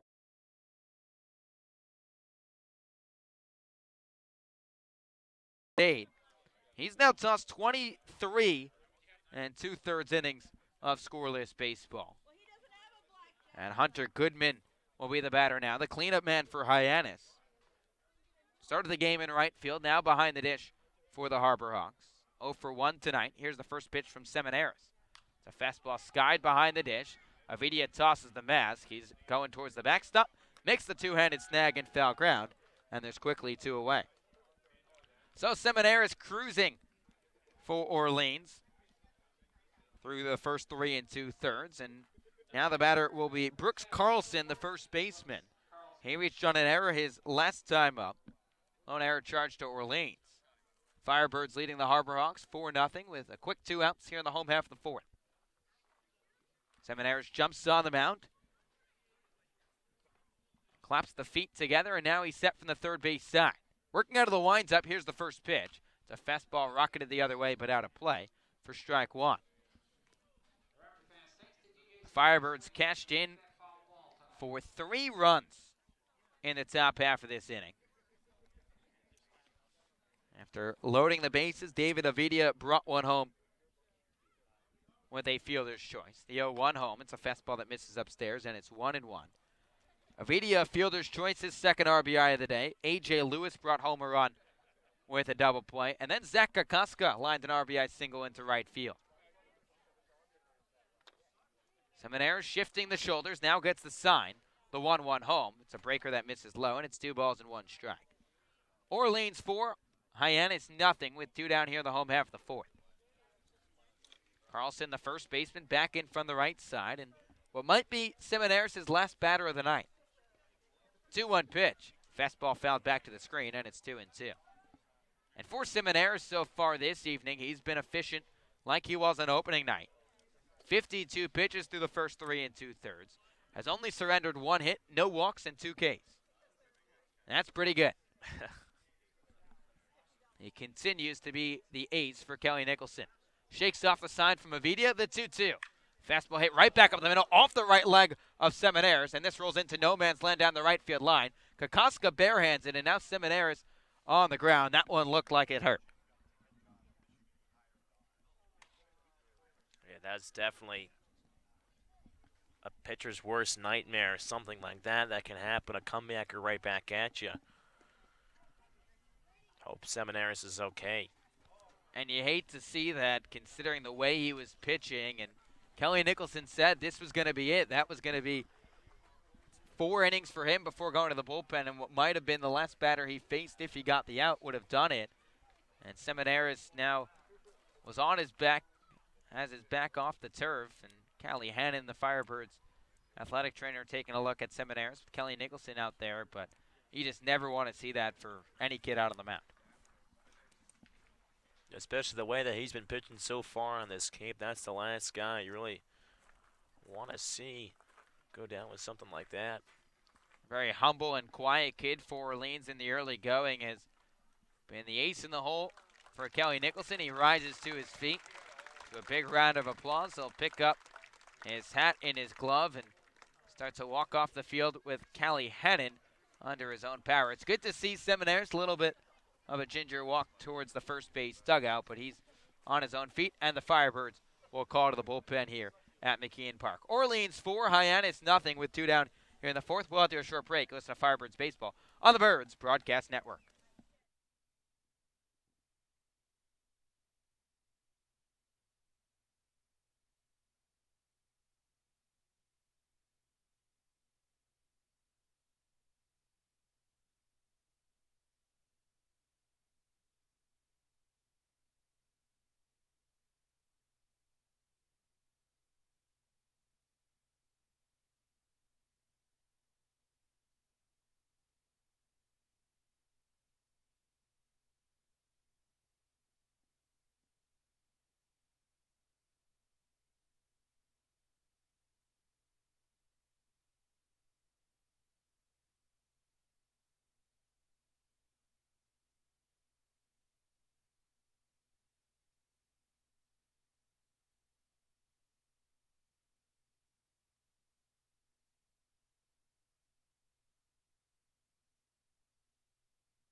So Kelly Nicholson makes the call to the bullpen for the Orleans Firebirds. They'll get the tall right-hander from Tulane University, Connor Pellerin, set to make another appearance for the Birds. It'll be Pellerin's second appearance out of the pen for Orleans, just lasted a third of an inning against Brewster 6 days ago.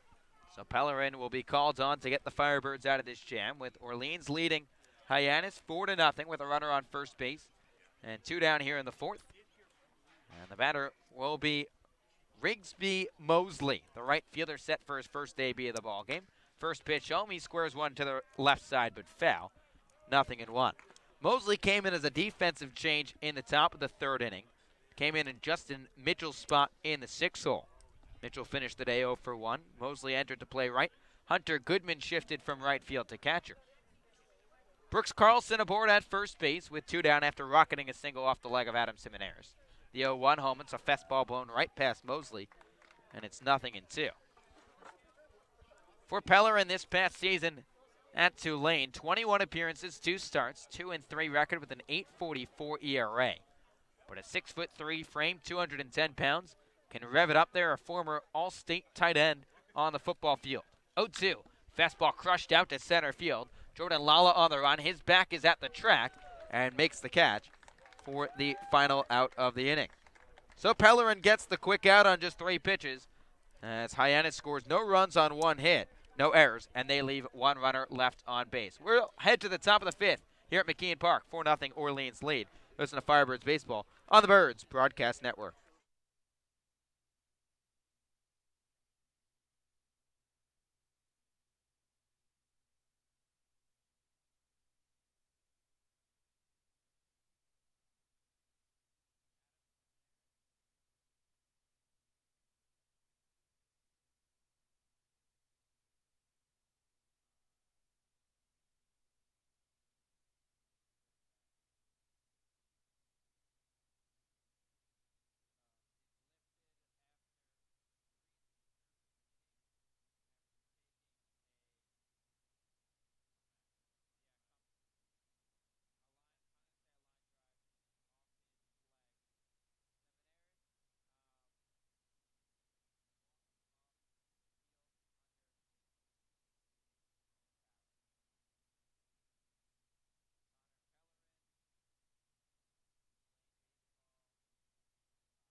Orleans 4, Hyannis nothing as we head to the top of the 5th here at McKeon Park. Max Triani will lead off the frame for the Firebirds. It'll be 3, 4, and 5 here in the inning for Orleans. Set to face Ben Abram back out for his 3rd inning of work.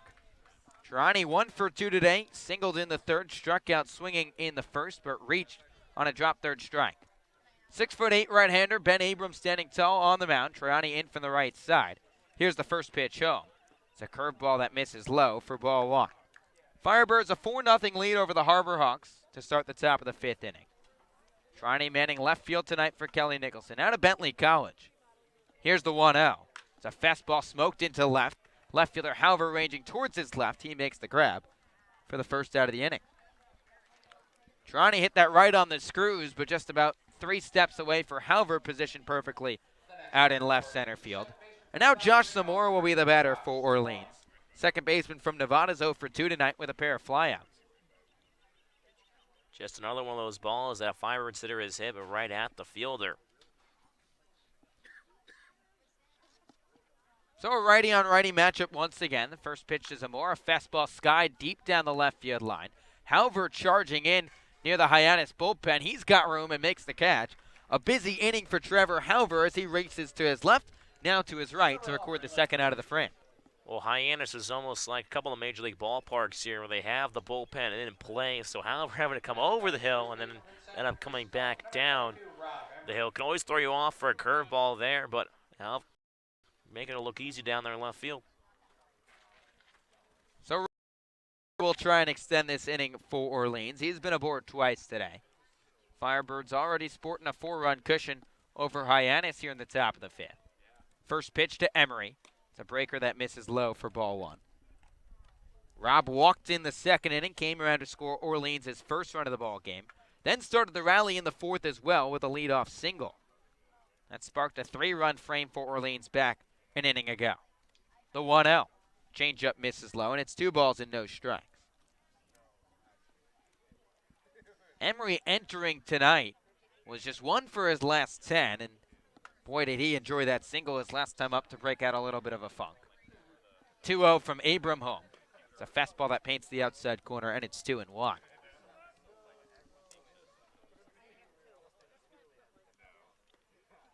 Six-foot catcher back in from the right. Playing first today for the Firebirds. 2-1 pitch. It's a fastball slapped the other way. Diving stop by the second baseman Servideo. Rises to his feet and makes the play. Anthony Servideo flashing the leather, sprawling to his left to take away a base hit from Rob Emery. And the side is retired. Emery smokes the ball, but the Firebirds go down in order here in the top of the 5th. We're halfway home here in Hyannis. 4-0 Orleans lead. Listen to Firebirds baseball on the Birds Broadcast Network.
Firebirds 4, Harbor Hawks nothing as we head to the home half of the 5th here at McKeon Park. Bottom third of the lineup for Hyannis. Adam Hackenberg, the DH, will lead off the frame for the Harbor Hawks. Set to face Connor Pellerin, who got Orleans out of the jam in the 4th. The big righty from Tulane working out of the stretch this evening here in Hyannis. He's set from the first base side. Here's the first pitch to Hackenberg. It's a fastball that catches the inside corner for strike 1. The last name Hackenberg sounds familiar. Yes, he is the younger brother to Christian Hackenberg, the former Penn State star quarterback.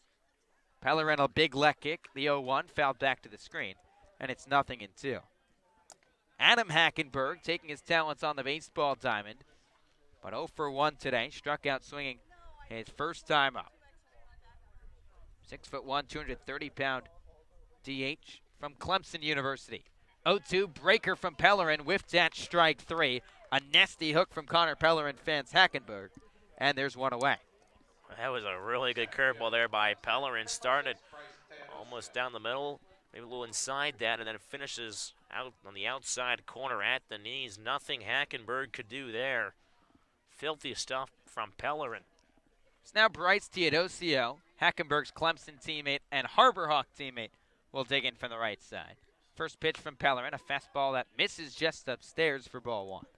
A lot of zip on that last fastball from Pellerin, arguably the hardest ball he's thrown so far tonight. Firebirds leading the Harbor Hawks 4-0 with one down here in the bottom of the 4th. Deep breath from Pellerin, the 1-0. It's a fastball sky down the right side, but out of play, and it's 1-1. Teodosio in his first at-bat went down swinging via the K. One of 2 strikeouts from Adam Simon-Harris in 3 2/3. We can give you the final line on him as well. Simon-Harris went 3 2/3, 2 hits, no runs, no walks, and 2 Ks. 1-1, a curveball just nubbed up the middle. The shortstop Murray shuffles to his left, sidearm throw into first base for the second out of the inning. We've seen both teams now in this top and bottom half of the 5th really making some plays out there on the defensive side, really scoring up in general. Obviously, you never want to jinx anything with pace of play, but Rob Manfred would be pretty pleased right now here at McKeon Park. That's what happens when you have no commercials in between innings. Less than 90 minutes in, almost through 5 complete innings. First pitch from Pellerin to Simonis, a curveball that catches the outside corner for strike one. And Fox Simonis, who might be the best name here on the Cape so far in the early going, 0 for 1 tonight with a ground down. Pellerin set the 0-1. It's a fastball waved out and missed, and it's 0-2. Firebirds a 4-run lead here with 2 down in the 5th inning. And Simonis, the senior from James Madison University, playing third base tonight for Chad Gassman and Hyannis. 0-2. Breaker that fools Simonis. He looks silly fishing. Throw down to first base in time to complete the strikeout. A 1-2-3 inning for Connor Pellerin, including a couple nasty hooks that generate a pair of bunch-outs. We're through 5 complete innings here at McKeon Park. It's a 4-0 Orleans lead. Listen to Firebirds Baseball on the Birds Broadcast Network.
Four to nothing here at McKeon Park. Bottom third of the lineup coming up for Orleans, starting with Shea Whitcomb, the third baseman. What's been a pretty brisk game here at McKeon Park so far. Firebirds striking for an early run in the top of the second, thanks to a sacrifice fly by David Avidia. Then cashing in for 3 runs in the fourth. They scored 1 on a fielder's choice, a double play, and then an RBI single. So Shea Whitcomb leads off the top of the 6th here at McKeon Park, with Orleans leading Hyannis 4-0. Ben Abram out of the winds-up, the first pitch home. It's a fastball taken low for ball 1. Abram out of the pen, I beg your pardon, for Hyannis for Chad Gassman. 3 innings, 4 hits, 3 runs, only 1 earned. No walks and 1 punch-out. Big righty from Oklahoma kicks and fires the 1-0 pitch. It's a fastball that misses low, and it's 2 balls and no strikes. And when I mean big right-hander, I'm talking 6'8", 260 pounds. They got some big guys on this team, that's for sure. Definitely eating right here in the town of Hyannis. Abram, a big leg kick, the 2-0 pitch home. It's a fastball crushed out to center field. Teodosio ranging towards his right. Now he comes in, makes the basket catch just above the belt for the first out of the inning. It was an interesting play out there by Teodosio. You know, obviously first step back and then realized it was in, and almost dropping down there for a base hit, but Teodosio able to stab it before it dropped and hit the turf. It's now Jordan Lalo, who's probably putting his best game as an Orleans Firebird together, will dig in from the left side. First multi-hit performance for Jordan of the summer. First pitch home. It's a fastball that's taken on the inside corner for strike 1. Orleans 4, Hyannis nothing with 1 down here in the top of the 6th. Lala a single in the second and a bunt single in the 4th. Righty on lefty matchup, the 0-1. It's a curveball that drops in on the outside part of the plate, and it's 0-2. Jordan, a spectacular freshman year for the Miami Hurricanes down in Coral Gables. Batted .276, but the on-base percentage at .446. 61 walks in 60 games for the freshman from Tampa, Florida. 0-2 pitch. Bouncing breaking ball that runs near the feet of Lala, and it's 1-2. Those 61 walks, 6th in the NCAA. Even as of today, with guys still playing deep into the College World Series, Miami eliminated in the regional stages against Mississippi State, who has made it to Omaha. 1-2 pitch. It's a fastball fisted the other way, right at the shortstop Lofton. He lets it bounce. Going to have to make a speedy throw into first base to get the quick Lala busting down the line for the second out of the inning.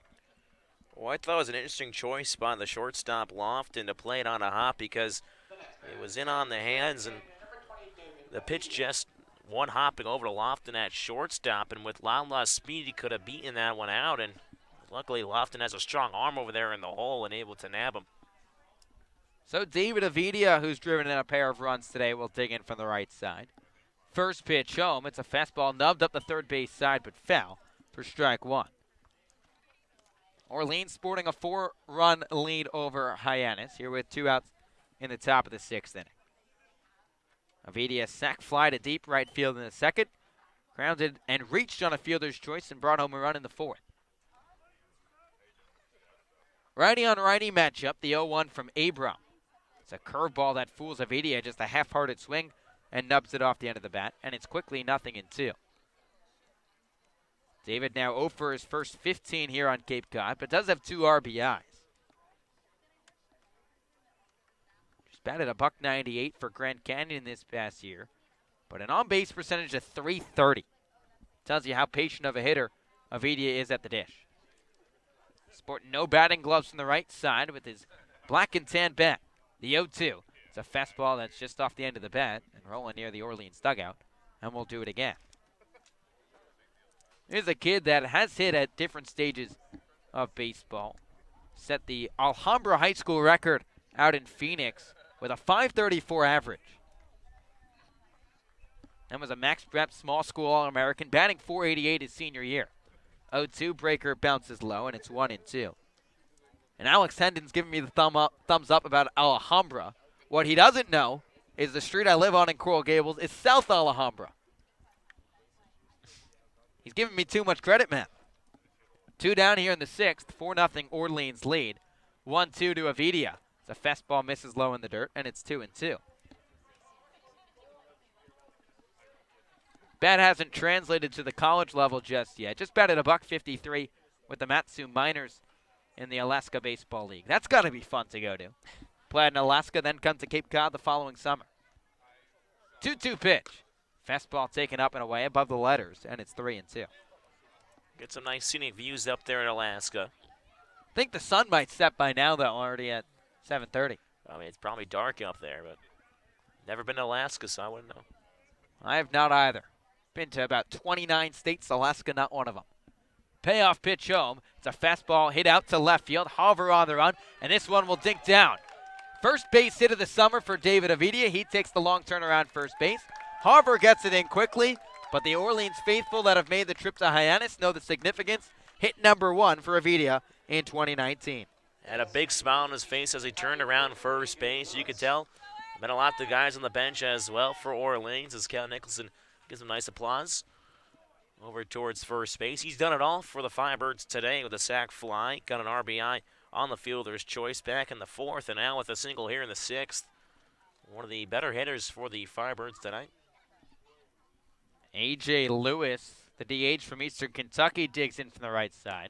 First pitch, a fastball misses low for ball 1. And Lewis entered tonight leading Orleans in hitting among active players, we should say. Was batting .350. He's 0 for 2, but did draw a walk to extend his on-base streak to 7 games to lead off this ball game. Just at 5'10", small crouch stance from the right side. 1-0 from Abram. It's a fastball that's fisted out of play, and it's 1-1. So Abram on the hill, 6'8", 260 pounds. A.J. Lewis in the right-handed batter's box, 5'10", $195. David versus Goliath here type of size we're talking about. We're talking about a serious size disadvantage, and not to talk about the mound that Ben Abram is standing on. Look, we're not playing basketball. The 1-1. Fastball paints the outside corner, and it's 1-2. And Lewis has really done it all for Orleans in the early going.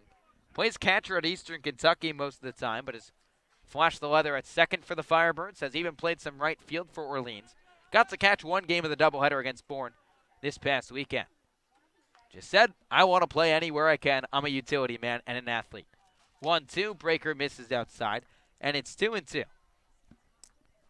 Firebirds 4 runs on 6 hits, 1 error committed by Orleans. No runs on 2 hits and 1 error for Hyannis. Here with 2 down in the top of the 6th. And David Avidia, the biggest smile in the world over at first base. He's checked on by Abram, and he dives back in. If you wanted to know what the A.J. Lewis stood for, out of curiosity, it's Alfred Gerald Lewis Jr. His dad, Al, was here on Cape Cod this past weekend to take in some Father's Day baseball. Special moment him and A.J. shared. 2-2. Fastball just misses outside. Lewis looked back at Sam Finn, just hoping he wasn't going to punch him out, and he doesn't, and the count runs full. Really close pitch, really even a better take by A.J. Lewis. That pitch didn't miss by much, but good eye at the plate by Lewis.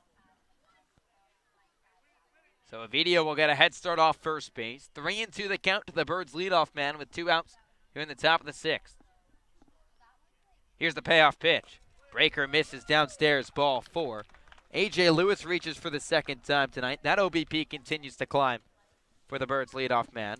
And now Orleans has runners on first and second with 2 outs, and Zach Kokoska strolling to the plate. Kokoska had the rocket of a single back in the 4th.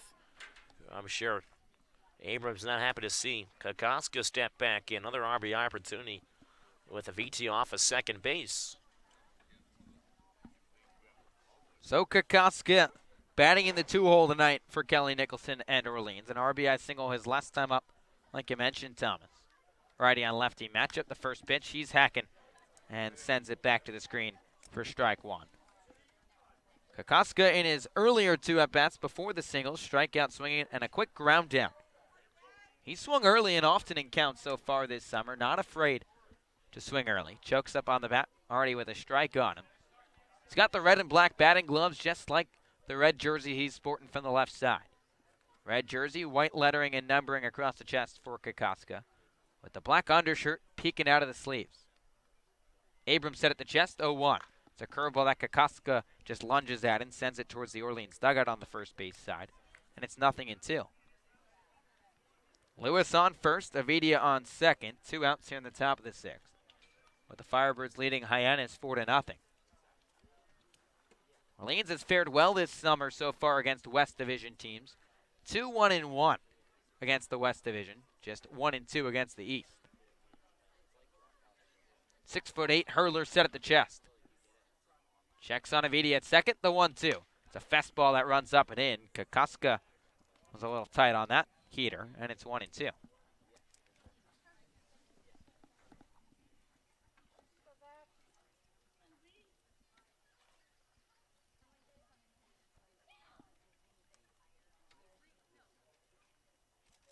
So Kokoska trying to add to this Orleans 4-run cushion.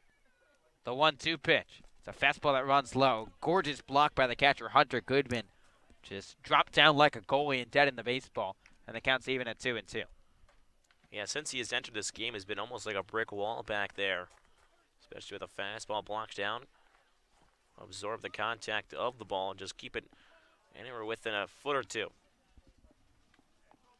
So Avidia on second, Lewis off of first, and Zach Kokoska continues to choke up on the bat from the left side.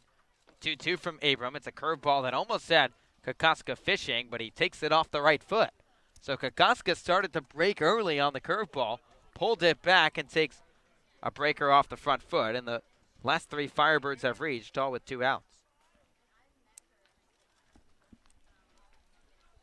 The next batter, the shortstop from UC Davis. So an ideal spot for Orleans. Second time this ball game, they've had the bases full.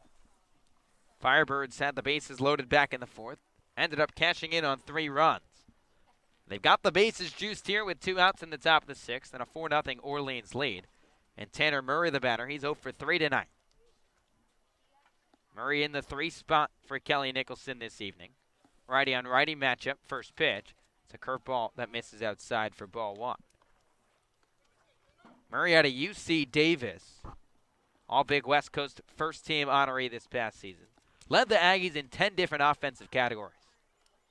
Why not list a couple of them? Average, doubles, triples, runs scored, slugging percentage, just to name a few. 1-0 to Murray. It's a fastball that slapped back to the screen, and the count's 1-1. Batted .364 to lead UC Davis in batting average, and he's a tough cookie to strike out. Only 15 Ks and 49 games played. Comes as a highly touted infielder. Will play some shortstop, third base, and even shift over to second on occasion. 6'2", Boulder Creek, California native, steps back in from the right side. Here's the 1-1. It's a fastball that nips the outside corner, and it's 1-2. Orleans 4, Hyannis nothing, but the Birds threatening for more with the bases full, and 2 down here in the top of the 6th inning. Kokoska leads off first after the hit by pitch. Lewis aboard at second after drawing a 2-out walk, and David Avidia standing 90 feet away with his first hit here in the CCBL. Murray swinging the black bat towards Abram. Now Abram set the 1-2. It's a breaker that misses outside. The appeal down to first base to Mike Finn ruled that Tanner Murray did not go around, and it's 2-2. Gold hold up, by Murray. Almost went down on that one, but just able to keep the barrel back just a tiny bit.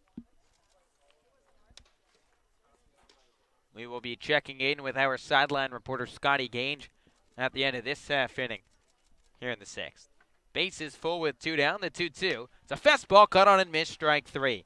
Ben Abram fans Tanner Murray for the second time today, and the big right-hander gets out of the jam unscathed. Orleans scores no runs on 1 hit, no errors, and they leave the bases full here in the top of the 6th. After 5.5, it's Orleans 4, Hyannis nothing. Scotty Gange, what's cooking on the third base side? So yeah, guys, before the game started, I think all of us have had this thought. For the guys in the bullpen, you kind of think, what the heck do they do for 9 innings, especially when they're not playing for 1, 2, or 3 games in a row? So I actually talked to Connor Pellerin, who was outstanding today. I'll let you guys talk about the figures and numbers in that sense. But I was just asking, like, Connor, what do you guys do when you're out there? He described one game to me that they play on the bus, and it made no sense. So he went to another one. It's called Mafia. What they do in Mafia is basically one guy knows the athlete of a player. He tells his friend, and then his friend has to tell him pretty much tips and everything that you would think, kind of like you're playing headbands. And he's got to guess what it is. And he says that he hates being the guy that doesn't know what it is because everybody else in the bullpen knows exactly what athlete it is, whether it be a Major League Baseball player or a basketball player or anything along those lines. But he just says it gives him so much anxiety. So he's normally the guy that gives the name, and he's the guy giving the tips and advice. Of course, you can't rhyme names, but you can tell him what team they played on. And he said as the season's gone on, they've gotten to really obscure players that maybe even played just a few weeks in the league or maybe had one signifying moment. So it's pretty fun to follow that, and I really want to play Mafia with him. And I think me and Alec, while you guys are on the broadcast, we might be playing that game. So we'll get back to some baseball, but I just thought it was pretty interesting, and that's what they do in the bullpen. I've got one for you, Scotty. He is a runner from San Diego, California. Went to Torrey Pines High School. Any guesses? What was that? We didn't quite get that. Just all laughter from Scotty Gange, not able to guess himself, with the Firebirds leading the Harbor Hawks 4-0 as we head to the bottom of the 6th inning. And Andrew Abbott, the southpaw from the University of Virginia, will make his second appearance of the summer. Abbott pitched the second game of the season for Orleans, made a start for the Firebirds against YD. He got tagged for 5 runs, 4 earned on 5 hits, no walks, and 2 Ks over 3 innings against the Armand Dennis Red Sox back on June 11th. He'll pitch out of the bullpen here today after the rain out yesterday for Orleans. Kelly Nicholson trying to get a bunch of his arms action. We'll give you the final line on Connor Pellerin while we're at it. An inning and a third, a scoreless baseball, did not allow a hit, no runs, no walks, and 2 strikeouts as well. So this Orleans pitching staff continues to lead the Cape in earned run average. Pellerin was fantastic out of the bullpen, after his first outing. A little roughed up after recording an out or two, but Pellerin was just fantastic from start to finish in this outing. Out of the 4 batters he faced, struck out 2 of them, so fantastic numbers from Pellerin. Abbott will face the top of this Harbor Hawks lineup, lefty on lefty matchup. First pitch to Servideo. It's a fastball that catches the inside corner for strike 1. Abbott, a rising junior at Virginia. He'll leave Cape Cod in a little less than a week. He's going to go try out for Team USA. The 0-1 pitch from the southpaw. It's a fastball that misses outside, and it's 1-1. It's a left-handed pitcher who has really elevated his game as he's gone through the ranks at Virginia. A spectacular freshman campaign 2 seasons ago. The 1-1, a fastball that's at the knees of Servideo, but ruled low, and it's 2 balls and 1 strike.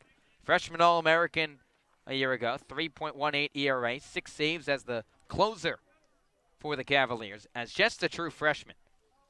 2-1 pitch. It's a fastball that's fought off back to the screen, and it's 2-2. He had 78 strikeouts in 51 innings as a true freshman in the ACC. Then this past season, had the ERA under 4 once again, 3.89. Struck out 59 batters in 44 innings. Here's the 2-2. It's a fastball that's cued the other way. The shortstop Murray charging in, fields it with the glove throw on the run in time. And Anthony Servideo is set down for the first out of the inning. And that's one thing as well, I think, that Orleans has been good with today, is retiring Servideo just because of the speed he can have on the base pass. Can really take a lot away from a pitcher and a catcher as well if Servideo can get on base. But so far, 0 for 3, 3 ground outs so far. So now the batter will be Nick Lofton, the shortstop out of Baylor. He is one of just the 2 hits for Hyannis tonight. Takes the first pitch, chops up the third base side. Whitcomb charges in, throws a bullet onto first base, and there's quickly 2 away. Abbott just inducing ground balls with ease there. This pitch in on the hands, and Lofton just rolls over to the third baseman, Whitcomb. Fires a missile over to first base. Firebirds pitching staff has now combined to retire the last 6 batters they've faced. Trevor Hauver, the batter for the Harbor Hawks. Left fielder from Arizona State, 0 for 1 today. Did reach base back in the first with a hit by pitch. Lefty on lefty matchup. Abbott into his squat. Wheels and deals the first pitch, cut on and missed for strike 1. Orleans sporting a 4-run lead over the Harbor Hawks, keeping Hyannis scoreless with 2 down in the bottom of the 6th. Abbott gets the sign. Now wheels and deals the 0-1 pitch. It's a curveball that doesn't break and stays up in the zone, and it's 1-1. Talk about a bounce-back season for Trevor Hauver at Arizona State. Pac-12 honorable mention as a sophomore for the Sun Devils. 1-1 pitch. Fastball misses low, just above the shoe tops from the left side, and it's 2-1. Batted .339 with 13 homers and 50 RBIs. Those are almost video game numbers, and it helps when you're batting ahead of Spencer Torkelson and Hunter Bishop. Bishop a first-round pick. Torkelson likely the same next year. 2-1 pitch.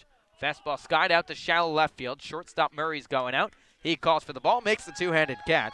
And a 1-2-3 inning for Andrew Abbott as the Firebirds pitching staff has retired the last 7 batters, and we're through 6 complete innings here at Hyannis with the Firebirds sporting a 4-run lead. We'll look around the Cape here at McKeon Park and check out a couple of the other games going on across the Cape Cod Baseball League.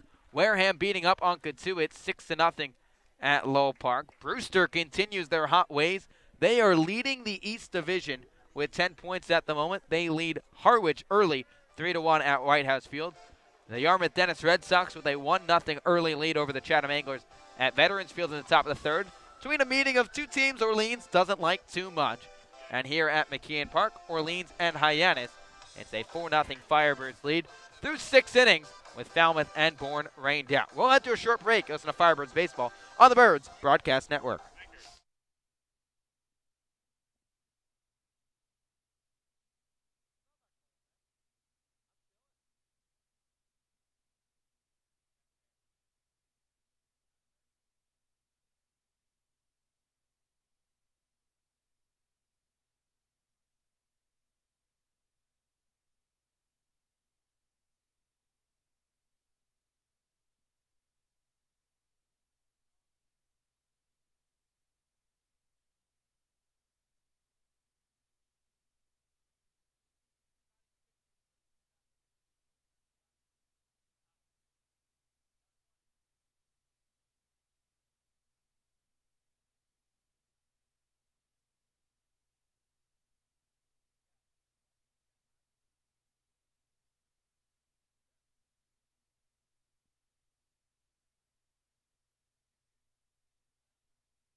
Top of the 7th from McKean Park. It's a 4-0 Firebirds lead over the Hyannis Harbor Hawks.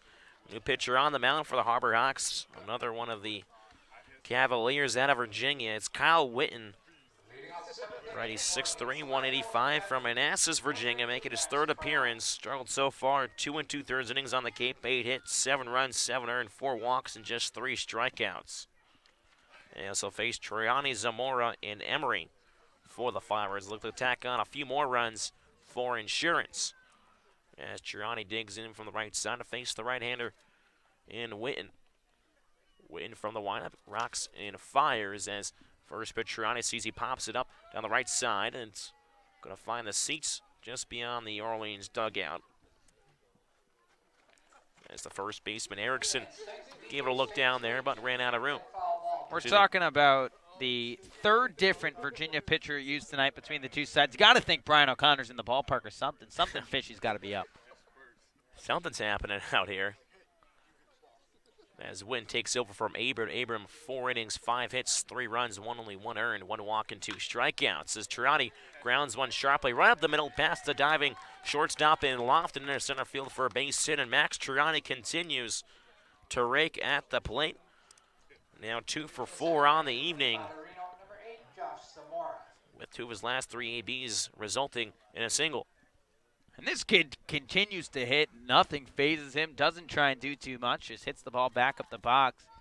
And just finds ways to get on Fort Orleans. So no outs and Triani off at first base here in the top of the 4th. 4-0 Firebirds lead. That's the Firebirds' 7th hit off the bat of Triani as Josh Zamora from the right side as Wynn works from the stretch. Zamora's first pitch fastball runs up and out of the zone for ball 1. Zamora 1 foot in, 1 foot out of the batter's box as he looks down at third base coach Jamie Quinn. Triani extends his lead off first. Wynn jump throw over to first base as Triani scampers back as he dives in head first.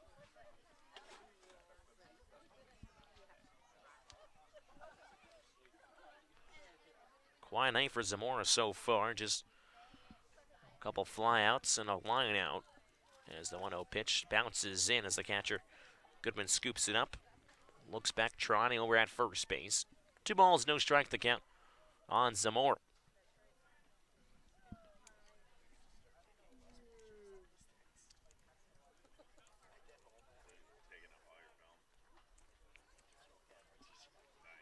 Witten comes set. Once again, will fire over towards first base at Triani. Keeping a close eye on Triani over at first base.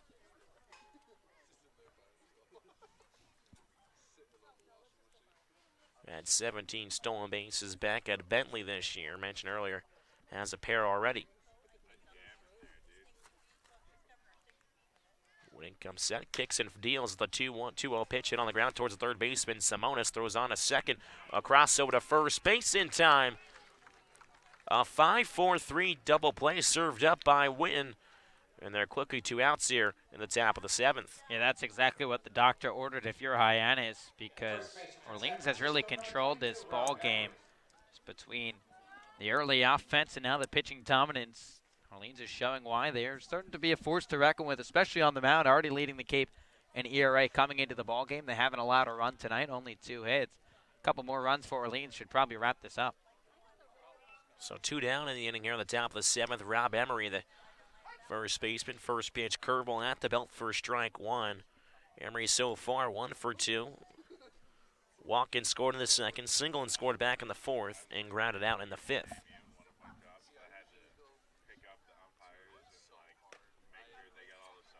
Now 1 fastball on the inside corner for strike 2. Emery thought about it, but is in there anyway. 0-2 now. On Emery's. Witten looks to record a scoreless 7th inning. Witten from the windup. The 0-2, the curveball. Bounced in as it will trickle down to the backstop over towards the Hyannis on deck circle on the third base side.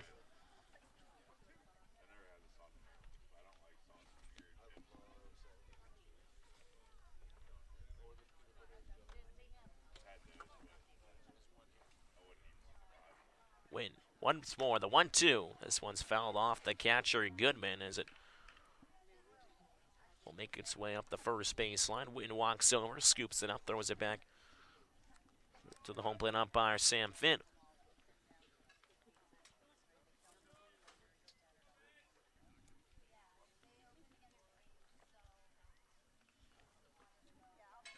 Again, 1 ball, 2 strikes to count. On Rob Emery, 2 outs here in the top of the 7th. It's a 4-0 Firebirds lead.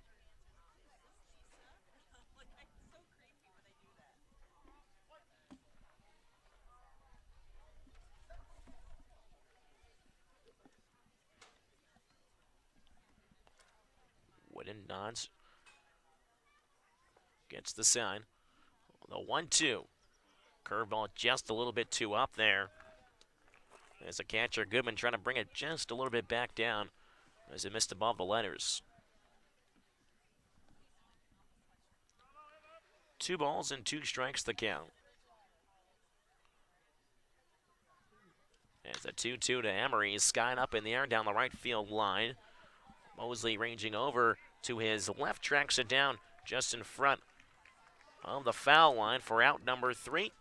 Through 6.5, it's a 4-0 Firebirds lead. We're right back from McKean Park. Listen to Firebirds baseball on the Birds Broadcast Network.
Home half of the 7th inning inside McKean Park as the Harbor Hawks trail the Firebirds by a score of 4-0.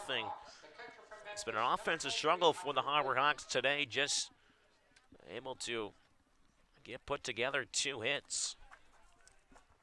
As there'll be the 4, 5, 6 hitters due up for the Harbor Hawks. Hunter Goodman to start things off from the right side against the left-hander Andrew Abbott. First pitch fastball right down the middle for strike 1. Abbott worked a 1-2-3 scoreless 6th as the Firebirds pitching staff has now retired 7 in a row. As it goes right back on the inside corner, 0-2. You can hear Matt Troop, the pitching coach, from the first base side dugout saying, way to go back in there to Andrew Abbott. 0-2 fastball upstairs, elevated strike 3. Hunter Goodman chases a fastball up and out of the zone, and Abbott gets him to go down on strikes. Yeah, and this is the Andrew Abbott I think Orleans Firebirds fans are accustomed to seeing. Struggled last week in just 3 innings against YD, but he looks dialed in, throwing strikes early. Making now 8 in a row, retired between Pellerin and Abbott consecutively. Brooks Carlson, the right-hander, takes a hack at the first pitch. Can't quite catch up to the fastball. Carlson so far gets 1 of the 2 hits for the Harbor Hawks. He singled back in the 4th. Abbott working quickly once more. Goes right back to the fastball. Wave and a miss by Carlson. 0-2 as he steps out of the batter's box just to take a breather.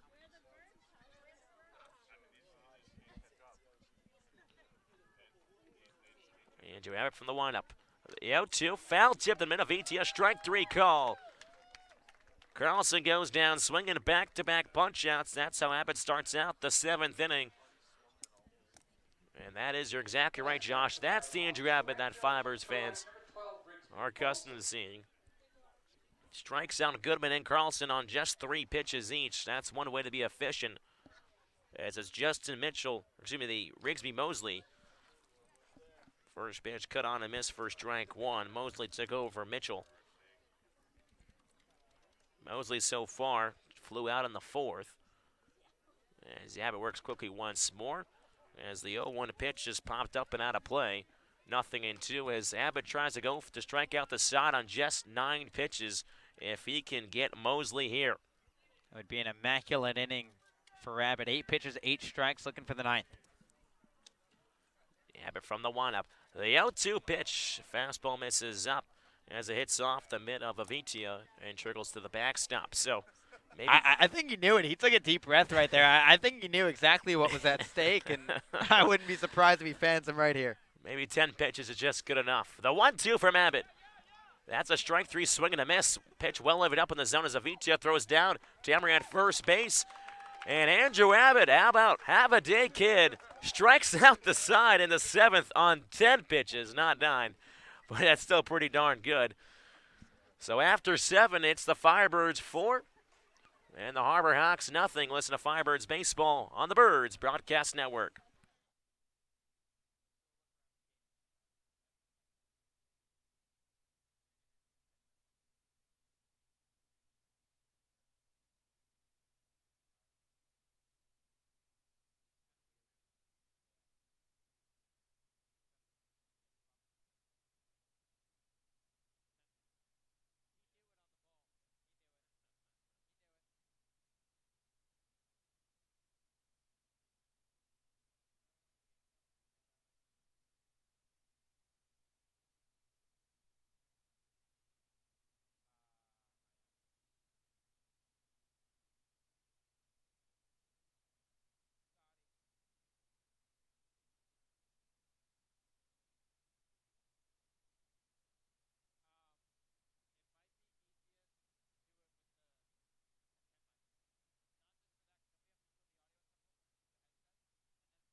Top of the 8th inning for McKean Park. It's a 4-run cushion for the Firebirds as look to add some more. Here at the top of the 8th inning, Whitcomb, Lala, Vitia. 7-9 2 up for the Firebirds. Shea Whitcomb, the third baseman, digs in from the right side, moves some dirt around as he steps towards the back end of the right-hander's batter's box. Kyle Witten, the right-hander, back on the hill for the Harbor Hawks. First pitch swinging is Whitcomb, a fastball down in the zone for strike 1.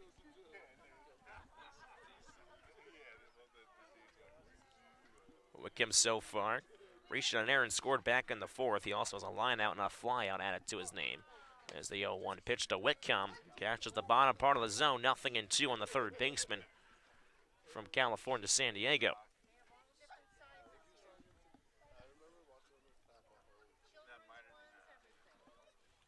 Wooden takes a deep breath, works from the windup. The 0-2 to Whitcomb. Curveball skips in. Good block by the catcher, Goodman. Also good pitch by Wynn to try to get Whitcomb to go fishing. Get a little tough to say here between Witten and Whitcomb, both very similar start of their last names.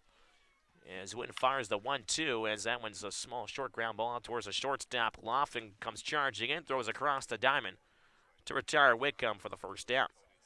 These Virginia pitchers, man, just getting the job done here at McKeon Park between McGarry, Witten, and Abbott collectively. They've only allowed 1 run.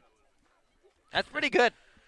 But 4 runs in the game, so between 3 pitchers, it's pretty darn good. It's a big day for Virginia baseball then here in Hyannis. As another ACC player, Jordan Lala, the center fielder,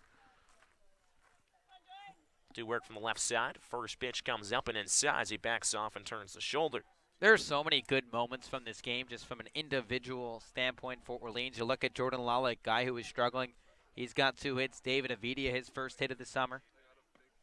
1-0 pitch, misses low and outside for ball 2, 2-0. Even go to Connor Pellerin, who struggled in his first appearance, an inning and a third, set down everyone he faced. Andrew Abbott so far has been great. Adam Simoneris. There's just so many highlights in this ball game for Orleans so far. 2-0 pitch to Lala. Down and in for ball 3. There definitely have been. There have been a lot of bright spots in this game. If you're manager Kelly Nicholson. From the pitching to the defense. A lot to like here. Vita collecting his first base hit of the season. Also him having the sac fly, but a lot to like. As a 3-0 pitch taking all the way was Lala. Fastball outside corner for strike 1. 3 balls and 1 strike to count on the center fielder from Miami.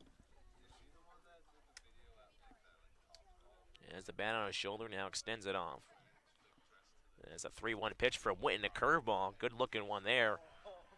Cut on a miss by Lala. Count runs full and 3 balls and 2 strikes. I don't know if we acknowledge it enough, but the school that Jordan goes to, probably the best in the country. It's only Miami down in Coral Gables. As a 3-2 pitch. Inside corner, strike 3 call. Lala goes down looking. Curveball catches the inside corner. And Wynn picks up a punch out here with 2 down now in the 8th.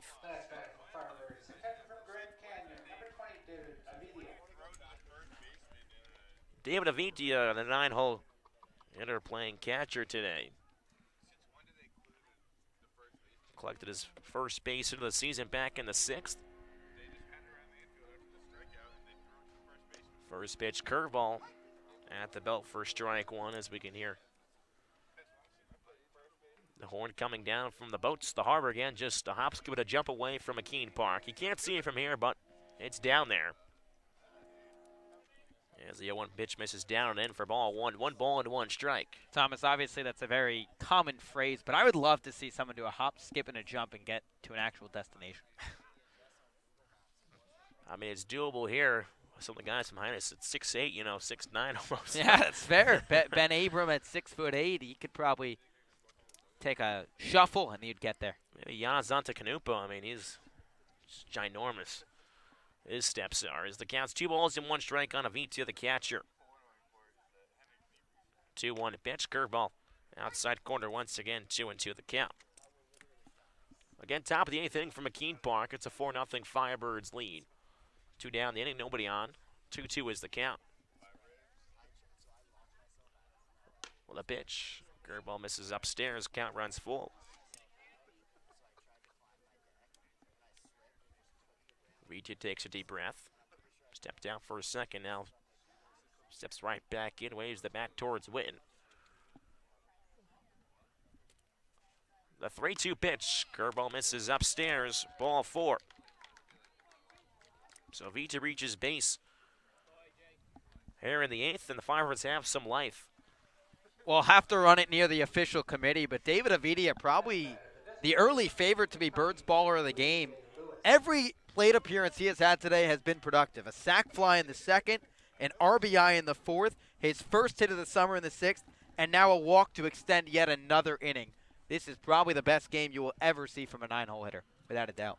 Well, I always said after a while, you're gonna get some confidence after not getting a hit, and then you finally do. As the first pitch, A.J. Lewis gets away from the catcher Goodman, and Avitia able to take second base.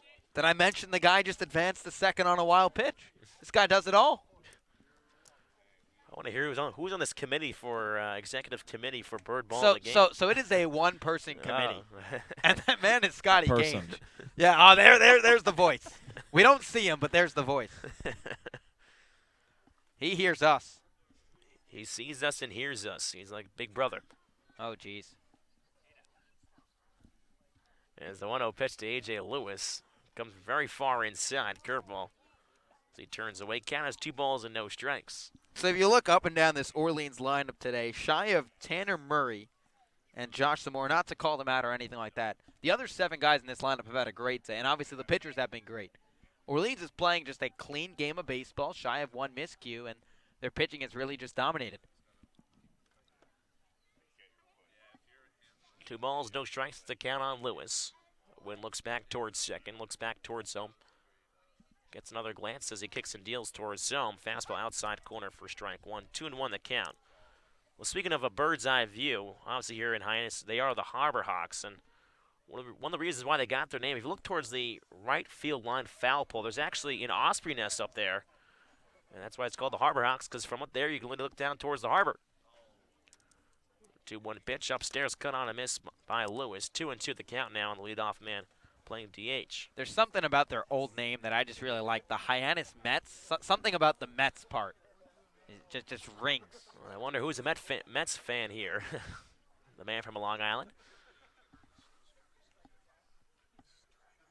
As Lewis awaits, stepping off as Witten looks back the runner of VT at second. Nobody holding him on over there, so very generous lead over there by Avitia. 2 balls, 2 strikes the count on Lewis.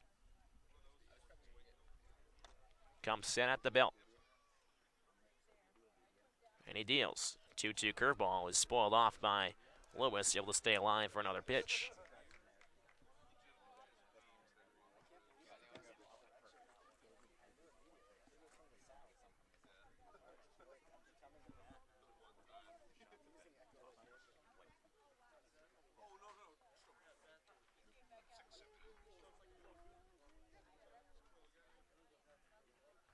Wooded once again ready to do battle. The 2-2 off the edge of the barrel, charging as the second baseman Servideo has to throw on the run.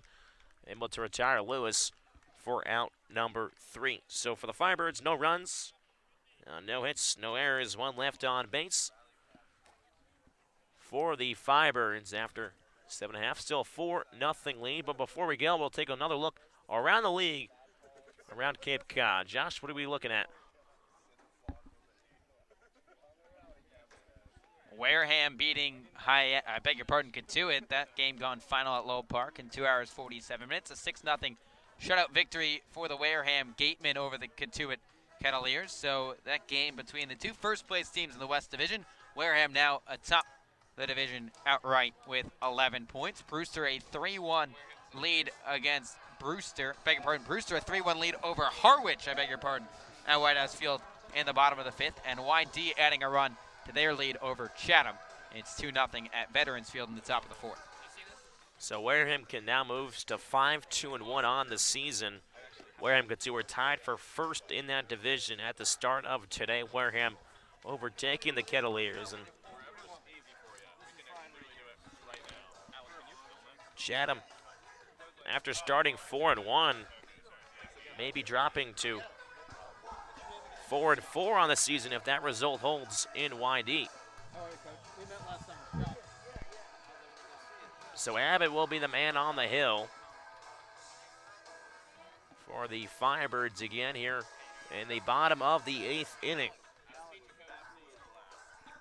It's going to be Hackenberg, Teodosi, Fox, Simonis. The 7-9 hitters due up for the Harbor Hawks. And the home.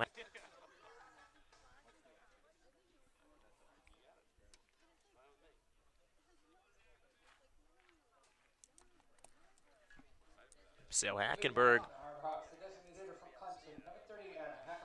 will take his hacks at the plate from the right side to face the left hand of the southpaw, Andrew Abbott. Abbott struck out the side last inning. First pitch Hackenberg sees. He fouls it back to the screen. Hackenberg 0 for 2 so far, pair of strikeouts. Looks to avoid the hat trick here.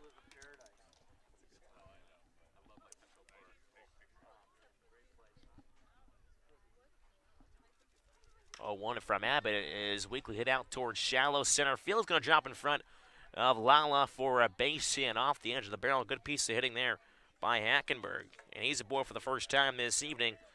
That's only the 3rd base hit by the Harbor Hawks in this game.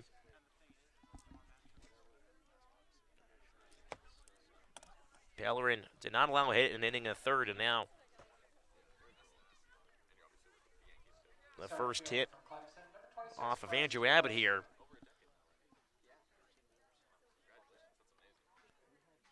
This is Abbott's 3rd inning of work. First pitch to Teodosio.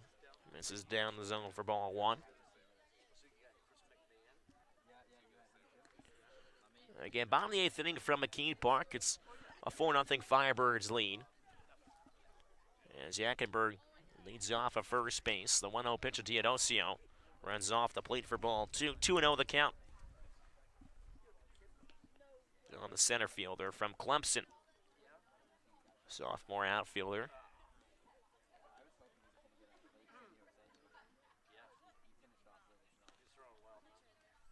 Abbott comes set from the bell, looks back towards first, fires towards home. It's a 2-0 fastball. Got Teodosio to chase there out of the zone as he tries to come back in the count. 2 balls and 1 strike. Teodosio, one of the better defensive outfielders on the Clemson Tigers team.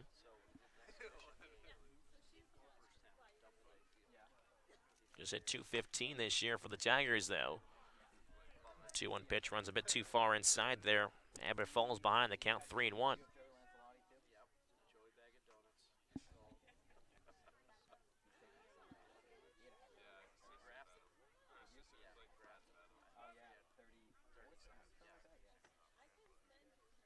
Three and 1 the count. As Abbott kicks and deals.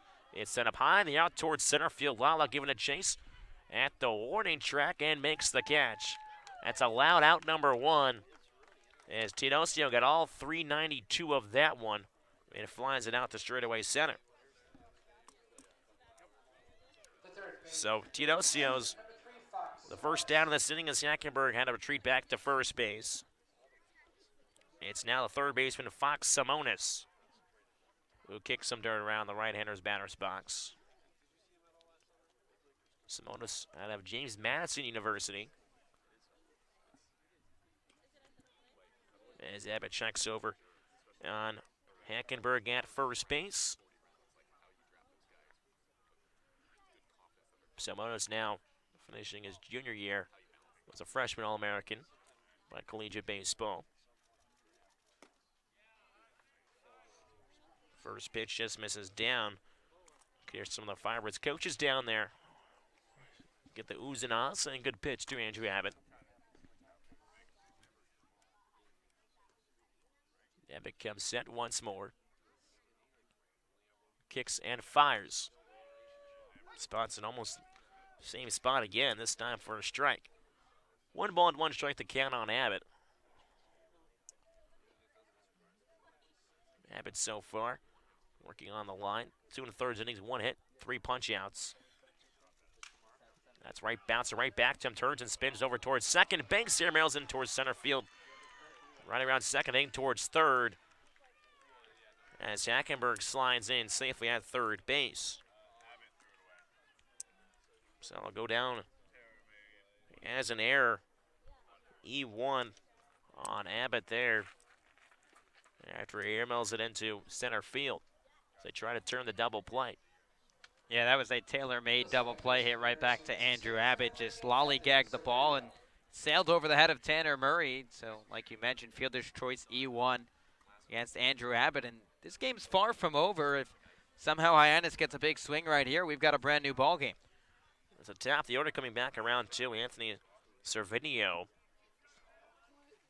to face the left-hander Andrew Abbott. First pitch, he sees fastball outside edge for strike 1. So Hackenberg off of third base, Simonis over at first. Just 1 down the inning. One of the tougher plays to make as a pitcher is to throw it back over towards second, especially around the hill. 0-1 curveball doesn't bite quite enough. Doesn't stay up either. 1-1 the count.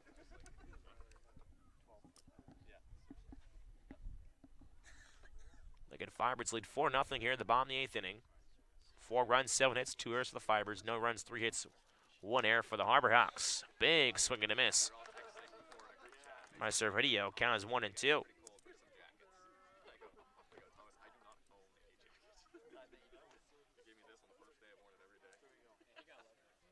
Abbott looking for a big punch out here. Could really use one to try to get out of this inning now. 2, cut on and miss for strike 3.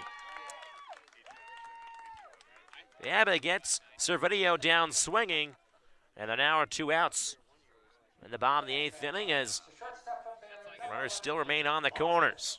Yeah, I don't think there's anyone more mad on the field right now than Andrew Abbott. He's probably a little annoyed with himself throwing that ball over Murray's head into shallow center field on what could have been an inning-ending double play, but instead, why not bounce back with a punch-out? Needs one more of those to get out of this jam. So it's up to Nick Lofton to try to play a run here for the Harbor Hawks with 2 down the inning. First pitch he sees, he pops it up out of play for strike 1. And thanks to DJ's famous way, you need to keep that foul ball tonight. So Abbott ran into some trouble here after Hackenberg's single got a fly from Teodosio. And then the error there is that one's a comebacker right up the middle. Fielded on the other side of the base. Throws across his body. The second baseman, Zamora, showing his range. Playing a little bit of third base, shortstop, and now second for the Firebirds.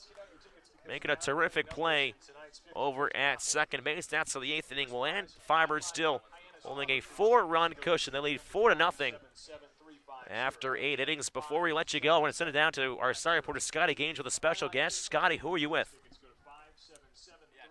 Special guest joining us in our broadcast here, Mr. Matt Hyde. First off, the director or the MLB scout liaison for the entire Cape Cod Baseball League, and you're a Yankee scout too, and 10 more other things. First off, I have to ask you, how do you do it all? Where do you get all that time?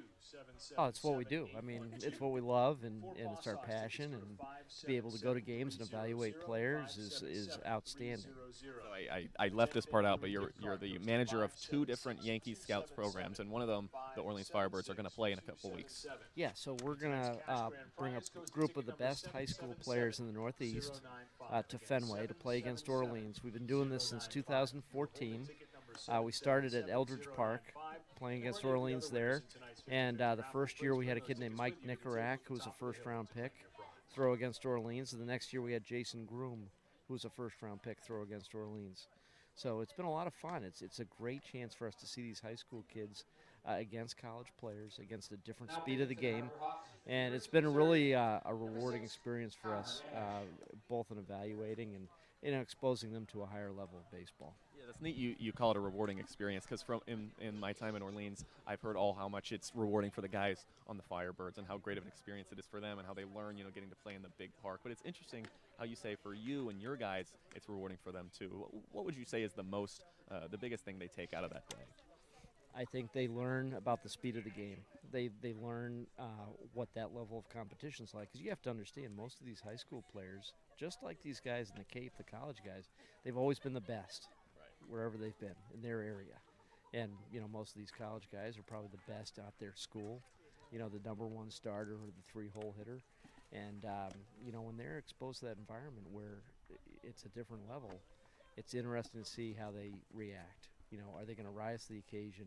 Are they going to pack in the tents? Right, you mentioned that with high school guys, but we've seen lots of college stars who have been pretty much the same way. They've been some of the best their entire lives, and here they are all playing against each other. What have you seen tonight from these guys, and really just in the entire Cape Cod League this season? Well, typical early Cape Cod League game. Yeah. Some broken bats, some flare hits, some good pitching. And some good defense. This is what the league's all about. I always thought it takes 2 weeks for the guys to look like baseball players, like they really are settled in as hitters. And it takes a little bit of time for them just to adjust to the environment, the level of competition, and just the day-to-dayness of it, showing up at the park and getting their work in and having to tee it up every night. And, usually the guy they're seeing out of the bullpen probably is a number 1 starter for a college team, and that's different, So it's always interesting early. How they look early is usually different than how they look at the end. A former college baseball coach and 13 years now as a scout for the New York Yankees. When you're out at the ballpark, what's the number 1 thing you look for in a player? First impression is how hard they play the game. That's the one thing that they can control. Every one of them can control how hard they play. And, then we look for consistency, How consistent are they at the plate with their at-bats and their swings, and how consistent are they on the mound throwing strikes, and those are big deal things. And, we try to watch those and see over the course of a summer how they're able to keep it up. Mr. Hyde, thanks so much. Really appreciate you. We're looking forward to hanging out with you at Fenway, all right? Can't wait. We'll have a blast. Thank you so much. Guys, we'll get back to some baseball here. And thank you, Scotty. Here in the top of the ninth, it's a 4-0 Firebirds lead. Some good points there. About taking 2 weeks for the bats to get adjusted. Kokoska goes down looking on strikes to start things off. First pitch cut on and missed by Tanner Murray. New pitcher on the mound for the Harbor Hawks. That's Connor Ash out of Missouri, making his third appearance. He's pitched 6 scoreless innings so far on the Cape, with 11 strikeouts in 6 innings. A big strikeout machine in Connor Ash as the 0-1 pitch is fouled off. Count is no balls and 2 strikes.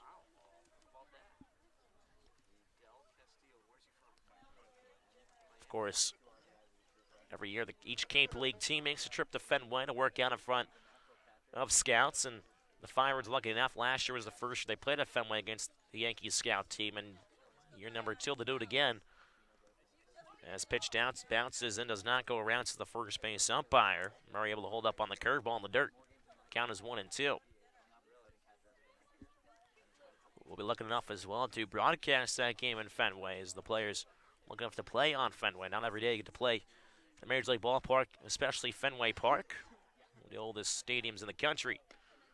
1-2 curveball just misses. So catcher Goodman trying to bring it back up. Count is 2 balls and 2 strikes on Murray. Righty-righty matchup as Murray takes a deep breath. Taps home plate twice. The 2-2 pitch. Curveball. Once again, Murray doesn't go swinging at. No chasing. Count runs forward 3-2.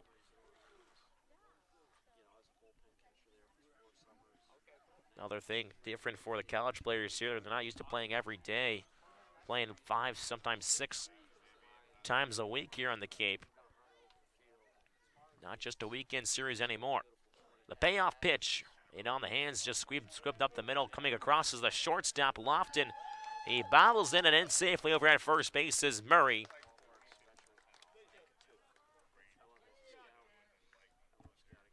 So to seal, that one is scored over at first base. As Murray's aboard. With 1 down the inning here on the top of the 9th. Firebirds 4, Harbor Hawks nothing. That's a single off the bat of Tanner Murray. He's on base for the first time this evening. So Max Triani, left fielder, will set to do work from the right side. As Ash will work from the stretch. First pitch of Triani, fastball bounces in, gets away from the catcher.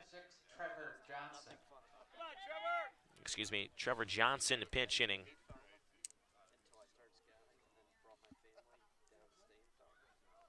So Johnson takes the first pitch.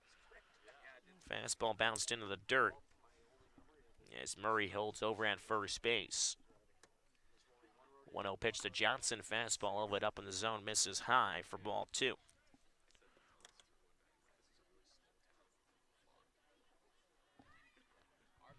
Two balls and no strikes to count on Johnson. Johnson so far in his Cape League is 1 for 13.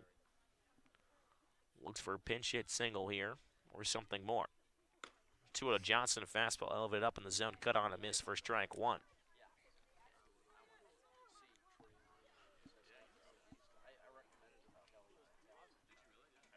Firebirds 4 hits, 8 runs, 2 errors. The Harbor Hawks no runs, 3 hits and 1 error. Ash, calm for a second, the 2-1. Fastball. Can't quite catch the knees. Count runs 3 balls and 1 strike on Trevor Johnson.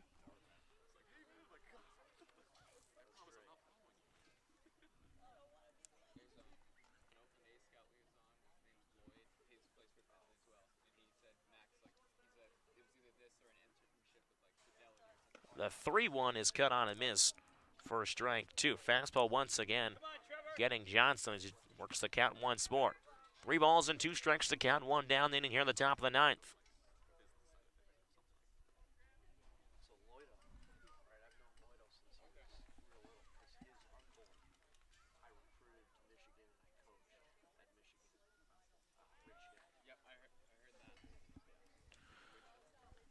Jackson over at Murray over at first base.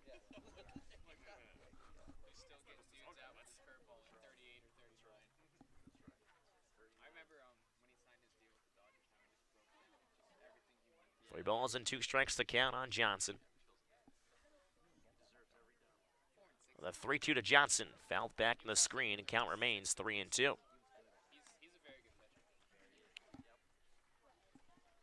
As the Fires try to hold on to this lead here late in the 9th inning here. He's trying to buy some insurance here as Johnson's at the dish.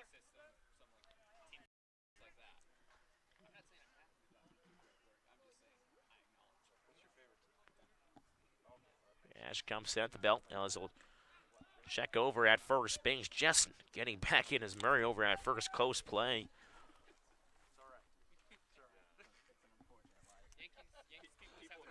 Three balls, 2 strikes the count. Ash comes set at the belt. The payoff pitch to Johnson. Once again is fouled off over the first base side. And they'll do it again at 3-2 once more. Josh Zamora stands on deck for the Firebirds. Emery is in the hole.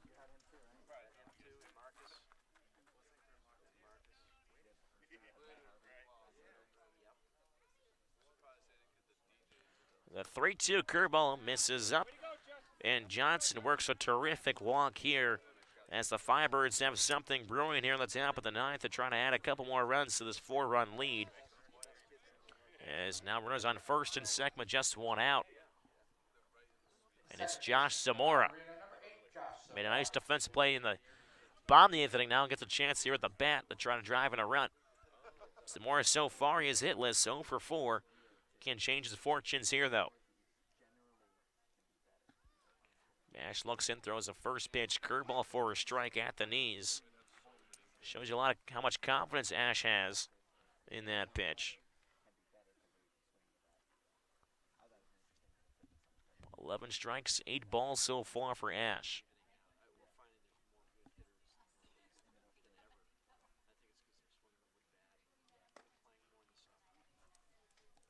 Oh, 1 misses down the zone. Count as 1 ball and 1 strike.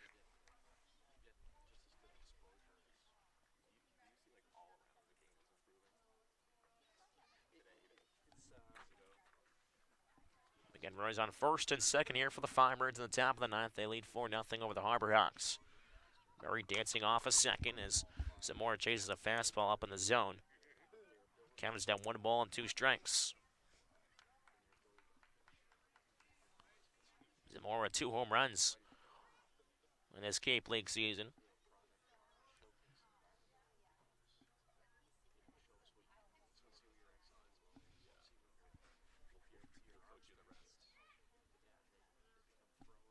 The 1-2 to Zamora bounces in, popped up in there. The catcher, Goodman, doesn't know where it is, and the Firebirds able to wreak havoc on the bases as Murray advances towards third.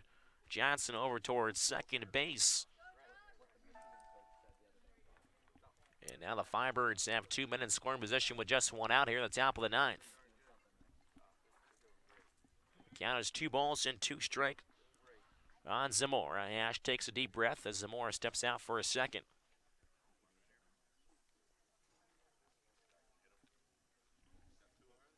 Ash comes set, looks in.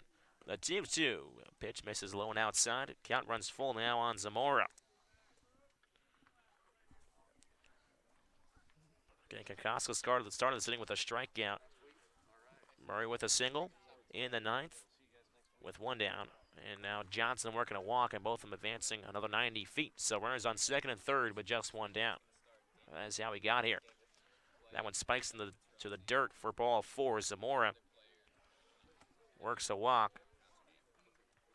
And now the bases are juiced for Rob Emery.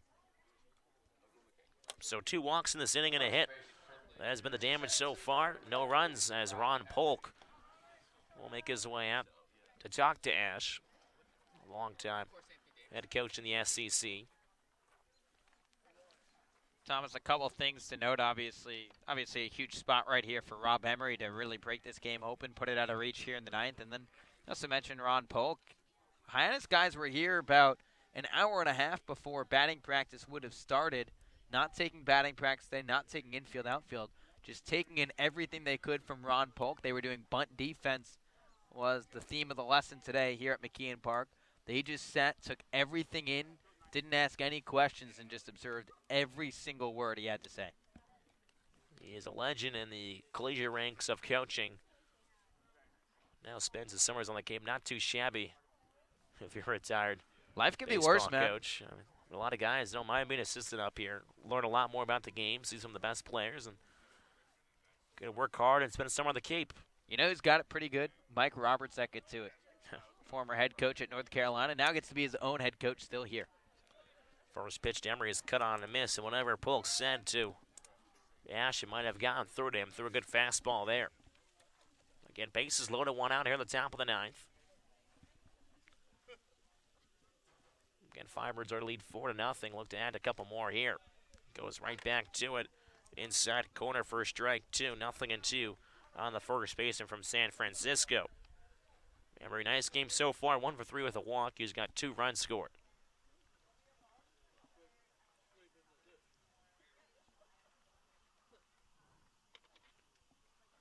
Ash comes set, takes a deep breath as the 0-2 curveball just missed a little high and outside. As Goodman, the catcher, out of Memphis, trying to break that one down just a little.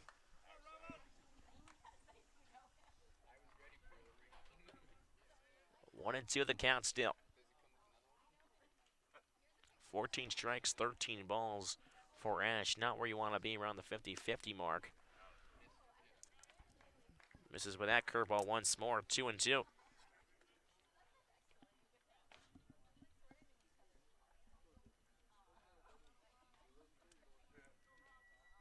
Murray off for third, Johnson over at second, and Zamora standing off first. The 2-2 to Emery, cut on a miss for strike 3 as a curveball got him swinging there. So both outs in this top of the ninth have been recorded via the strikeout I told you before coming into this outing. Ash had 11 punch-outs in 6 innings, but he also had 3 walks to the ledger. Make that now 5, maybe in 7 innings if he gets out of this. The other side, you got to think about this right now, Thomas, too, is if this stays at a 4-run game and Andrew Abbott goes back out for the bottom of the ninth to pick up the save and no one's warming up in the Orleans bullpen, how will this layoff affect him? First pitch to Whitcomb, curveball at the knees for strike 1. He's had to wait quite some time here in the top of the 9th inning, and usually nothing seems to phase Andrew Abbott at all, but hey, he's a human being, and you know, a lot of rest off after getting into a rhythm of getting up, getting down could possibly change things. Definitely a thing to think about as curveball, second curveball to Whitcomb. Almost went fishing there, but able to hold up the bat. 1 ball, 1 strike to count. It is a chilly night here in McKean Park. A lot of the fans have gone home, but we're still here. Count is 1 ball and 1 strike. Some rain expected later in the forecast into the night as the 1-1 pitch is fouled back behind the press box. Count 1-2.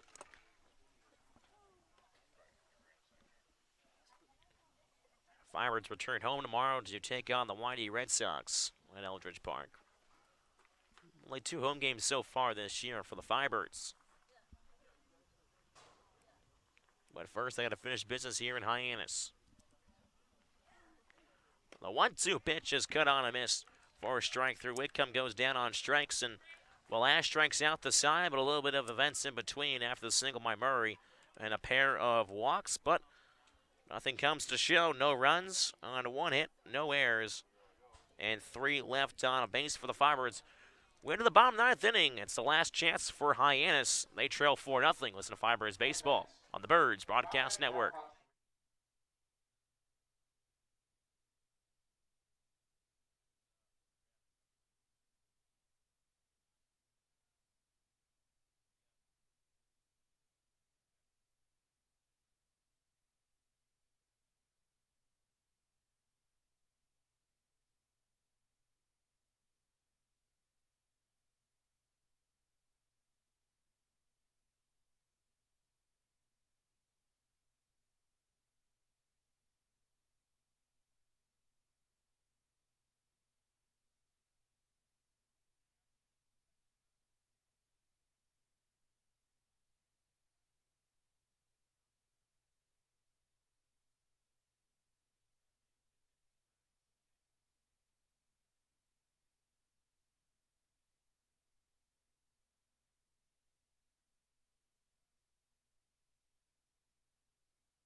Home half of the ninth inning for McKean Park. Just 3 more outs, and the Firebirds will be victorious. They hold a 4-run cushion.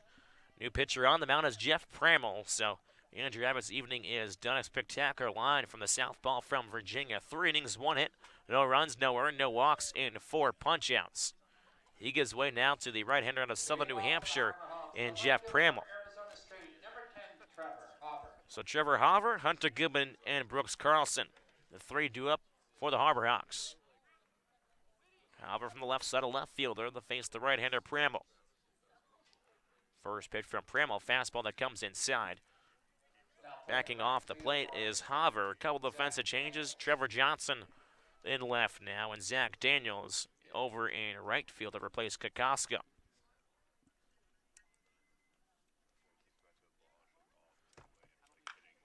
One-zero pitch, slice foul, just getting out of the way of that one was Chad Gaspin in the third base of his coach's box. Count as 1 ball and 1 strike.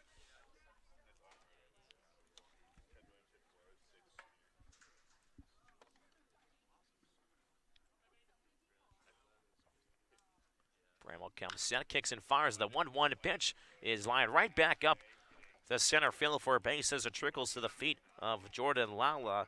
And just like that, the Harbor Hawks have some life here in the 9th inning.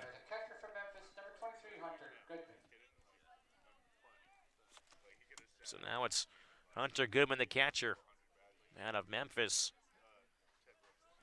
Got some power in that bat as well.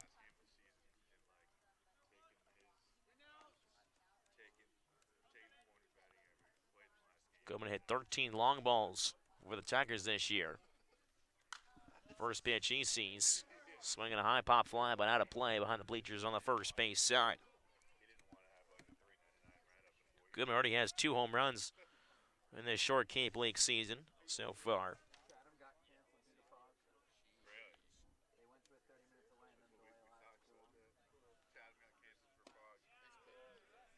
Pramel comes right back with an off-speed pitch at the knees, 0-2 on Goodman. Looks like we just heard word over in Chatham that they got fogged out. That's another classic Cape Cod sequence of event there. Is the 0-2 pitch reached for by Goodman, popped up in the infield. Backing up is Whitcomb on the out edge of the grass. He'll make the catch for the first down.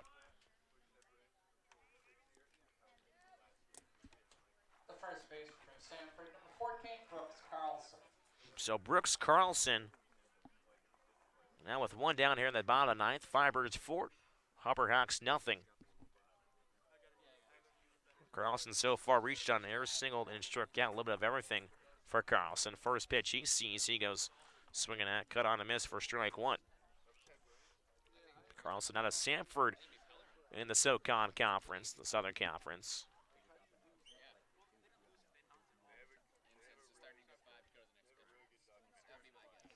0-1, the pitch is a high drive out towards straightaway center field. Lala going out to left center at the warning track and secures the catch for the second out. Again, another loud out number 2 as Carlson caught all of that one. Teodoso had a good drive back in the 8th inning at the warning track and center. Just the wrong part of the ballpark for the Harbor Hawks. So the Harbor Hawks are down to their final out here. In the bottom of the 9th, they trail 4-0. It's a Rigsby Mosley. 0 for 2 on the evening. First pitch, he sees a high drive out towards right field. Daniels moving over to his right, steps in a couple steps now. And will make the catch for out number 3. And just like that, the Firebirds secure their 4th win on the season and now move to 4-3-1. A little bit of everything today. Secured the win for the Firebirds. 4 runs, 8 hits, 2 errors. And no runs, 4 hits, and 1 error for the Harbor Hawks. It was the bats that got going. 3-run 4th inning once again. That 4th inning in Bourne, in that first game of the doubleheader, they scored 4 runs in the 4th inning. It seems like the 4th inning so far, Josh, has been the inning for the Firebirds. Yeah, that's really been the go-to inning for Orleans, but I really think the big storyline tonight is the pitching staff. Their 3rd shutout victory already of the season in their first 4 wins. This pitching staff has been lights out all season long. They did not allow Hyannis to do pretty much anything, and there's no clear-cut guy who's going to get the win tonight. It's up to the scorer's discretion. Seminaris left after 3 2/3. Abbott went 3 strong innings out of the pen, an inning and a third for Connor Pellerin in the big spot. So it really could go to anyone. No one's going to get the save, obviously, in a 4-0 victory with no one going more than 3 innings towards the back end. But it was just a great all-around effort. They got some great offensive performances. David Avidia really broke out of his slump. Jordan Lala, a good performance, and a lot of O's being high-fived on the first base side. It was for sure a lot of strikeouts as well. Andrew Abbott is trying to go for that 9-pitch, 3 strikeout inning. Got it on 10, though. And he looked pretty good in his second outing as well. Yeah, he absolutely did. Andrew Abbott was sharp out of the bullpen, was 1 pitch shy of going for an immaculate inning. But, hey, he'll take a 10-pitch frame for Orleans, including 3 strikeouts. 8 of the first 9 pitches were strikes. Pitch number 9 was a ball thrown to the backstop before pitch 10 was strike 3. But Scotty Gange will catch up first with the Birds baller of the game. Scotty, you have the Birds baller of the game. It's David Avidia, the catcher from Grand Canyon. Yep, of course, hanging out with David Avidia, the Birds baller of the game. And David, all season long, the talk has been how great your defense has been. But tonight it was the offensive side. How does that feel? It feels good to finally break out and get my first hit. So you got your first hit. You got 2 RBIs tonight. You were on base pretty much every time you went out there. You were just hot.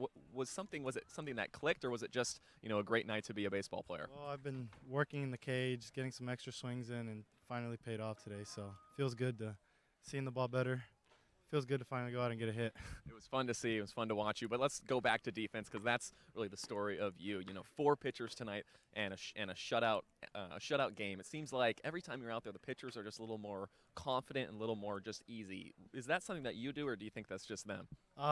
It's mainly them. These pitchers, all these pitchers out here are really good, and they all hit their spots. And I try to do my best to call pitches and present the pitches as best as I can. And like I said, all these pitchers are amazing out here, so it's really fun catching them. It's fun for me to ask you that, because I've asked every single pitcher that we've had for the Birds baller of the game, and the answer is, David Avitia, man. He just makes me, I like him. He's a great catcher. He makes me feel comfortable. And for you, I mean, it's such a short time in finding a way to connection with them. But what have you kind of done personally to find a way to connect with these guys? It's talking to them during BP, catching flat grounds and pens and stuff like that. It's mainly just talking to them and asking them what they like, what they don't like, how they like to run their game. So it's pretty much just that. It's fun to watch, David. Congratulations, the Birds baller of the game, Mr. David Avitia. Thanks for the time and great game tonight, man. Thank you. Thank you, Scotty and David Avidia, the catcher from Grand Canyon, as Andrew Abbott, the southpaw from the University of Virginia, will join us here shortly on the Birds Broadcast Network. And Orleans was fantastic out on the bump tonight. Their 3rd shutout victory of the summer already, and Andrew Abbott, the southpaw from the University of Virginia, who pitched 3 scoreless innings, including a spectacular 7th, will join us here on the Birds Broadcast Network. Andrew, it's great to have you here on the Birds Broadcast Network. Congrats on another great outing here for Orleans. What was working for you out there? 3 scoreless innings, only allowing 1 hit. I'd like to say, though, David behind the plate set the tone with his pitch calling all night. He did a hell of a job. But I think the best thing I was doing was getting ahead of the hitters with fastball. And then after that, they had him guessing, and then David knew what to throw at the right times and got him out. You were ahead a lot in that 7th inning as well. Your first 8 pitches were strikes. You struck out the side in the 7th on just 10 pitches. What were you thinking about in that 7th inning? I was just trying to save our guys. It's a learning experience for all of us. I didn't have the first good outing, so I wanted to come out and make sure this one was a good one. And to give the ball to Pramel, Frasso, anybody else in that pen would have been nice with a clean inning instead of anything else. And then they sent me back out, and I had to compete for the team. When you were 8 pitches deep, 8 strikes, did you know you were there and you knew the next one was coming? No, I actually, I was just telling another guy, I was like, I didn't even know that was happening. Like, I didn't really think about it. But then I got in, and they were like, dude, that was 10 pitches. And I was like, I haven't done that before. That would be pretty cool to do. But, it all worked out in the end, and that's all that matters. The pitching this season has been spectacular, leading the Cape in ERA coming into tonight, the 3rd shutout victory already this season. What does it say about this pitching staff that they were able to shut out another team? I think playing here last year, you see a lot of good guys come in and then leave, But I think this team gets ahead. That's the most important thing, is getting ahead, throwing the first pitch strike. And I think that's the most important thing to do, and this team does it a lot. Adam gave a great start. Unfortunately he got hit, so he had to come out. But he he grinds more than anybody I know. He's at the field longer than anybody. We're just all we're all during summer ball. We're not thinking about the results. We're just trying to go out there and have fun. And that's what baseball is all about. It felt like it was the Virginia show at times tonight. Griff McGarry got the start for Hyannis. Kyle Witten came in the ball game. You obviously pitched 3 scoreless for Orleans. How cool is it to go out there and see on the opposite side of you as one of your college teammates? It feels a little weird. It's always fun and games. Seeing these guys up here, just means that we have a good team. We got good guys, good arms, good hitters and stuff. Take advantage of what the opportunities we get, and this is a great opportunity to have coming up here twice in a row now for me. And I just can't thank anybody enough. Coach Kelly's been there for me, and everybody else has been there helping me along the way. And, just going out there trying to do my best how I can repay them. First question I asked you was what was working for you tonight, and the first thing you said was David Avidia. How great was it to see? He's been struggling offensively. Every pitcher continues to rave about him defensively. How great was it to see him finally break out on the offensive side? It was great. We had been rooting for him, making it not obvious to him. We didn't put too much pressure on him. But, you get that first one out the way, then stuff starts to happen. He had a great at-bat, got a sac fly in the second inning, third inning maybe. And then he got up there and he hit a double down line for his first actual hit. That's the moments that you live for. It'd be like me getting the first out of an inning. It's something big that you build on. So it's something that he can build on. He had great at-bats the whole season so far, and he finally got one. It happens like that, and hopefully the next game he gets a couple more and then keeps rolling for us. You mentioned, obviously, calling a great game behind the dish, framing pitches well. What else does he do well behind the dish? He's just a good communicator. He shows up to when we got to throw bullpens. He works with us trying to get learn our pitches and stuff, how we work individually as pitchers, and we got 15, 20 pitchers on the staff, so that's a lot of guys for him to learn. And so far he's been there every day that we've had work, catching and relaying pitches and talking about what we should do in certain situations, and learning a lot about the game. He's a high IQ player, and for that, you can't thank him enough. And just wish him well until I get back. Now, one more question before we let you go, and it won't be the final time we'll see you up in Orleans this summer. You got one more appearance before heading off to try out for Team USA. How cool is that you were selected to try out for Team USA and get a chance to play for the national team? I was kind of awestruck before. Oak, our head coach of UVA, called me about 2 weeks or a week before I came up here and was like, it's in the works. Like, you could have a spot for it. And then getting up here and then finding out that you got a spot, it's just like breathtaking. But, it's no different than being up here. You got to go and attack. So it's going to be trying to do the same thing I did tonight there. And whether it's somebody like David or somebody better than David or somebody worse than David, you're going to have to mold with the catcher that you're given for that inning or appearance or whatever, and you're going to have to work with it. So far, I've enjoyed it up here, and it's time to go see if I can do a job for Team USA. Andrew, thanks for the time tonight, and best of luck moving forward. No problem. Thank you. That was Southpaw Andrew Abbott out of the University of Virginia, who threw 3 scoreless innings out of the bullpen for Orleans in his second appearance of the summer. As Orleans captures win number 4 of 2019, the Firebirds now 4-3-1. They have 9 points in the East Division. Hyannis still winless so far this summer. They are 0-7-1, just with 1 point, bringing up the rear in the West. So Orleans scores 4 runs on 8 hits, 2 errors, and 12 runners left on base. Hyannis no runs on 4 hits, 1 error, and 6 runners left on. The winning pitcher tonight is Adam Seminaris. He advances to 2-0. Griff McGarry catches the loss. He falls to 0-1 in a game that took 2 hours and 43 minutes here at McKeon Park in front of a little more than 400 fans. So that'll do it here tonight from Hyannis, Massachusetts, as the Birds pick up a 4-0 victory over the Hyannis Harborhawks and take a victory to close their 3-game road trip. Orleans returns home to Eldridge Park tomorrow night.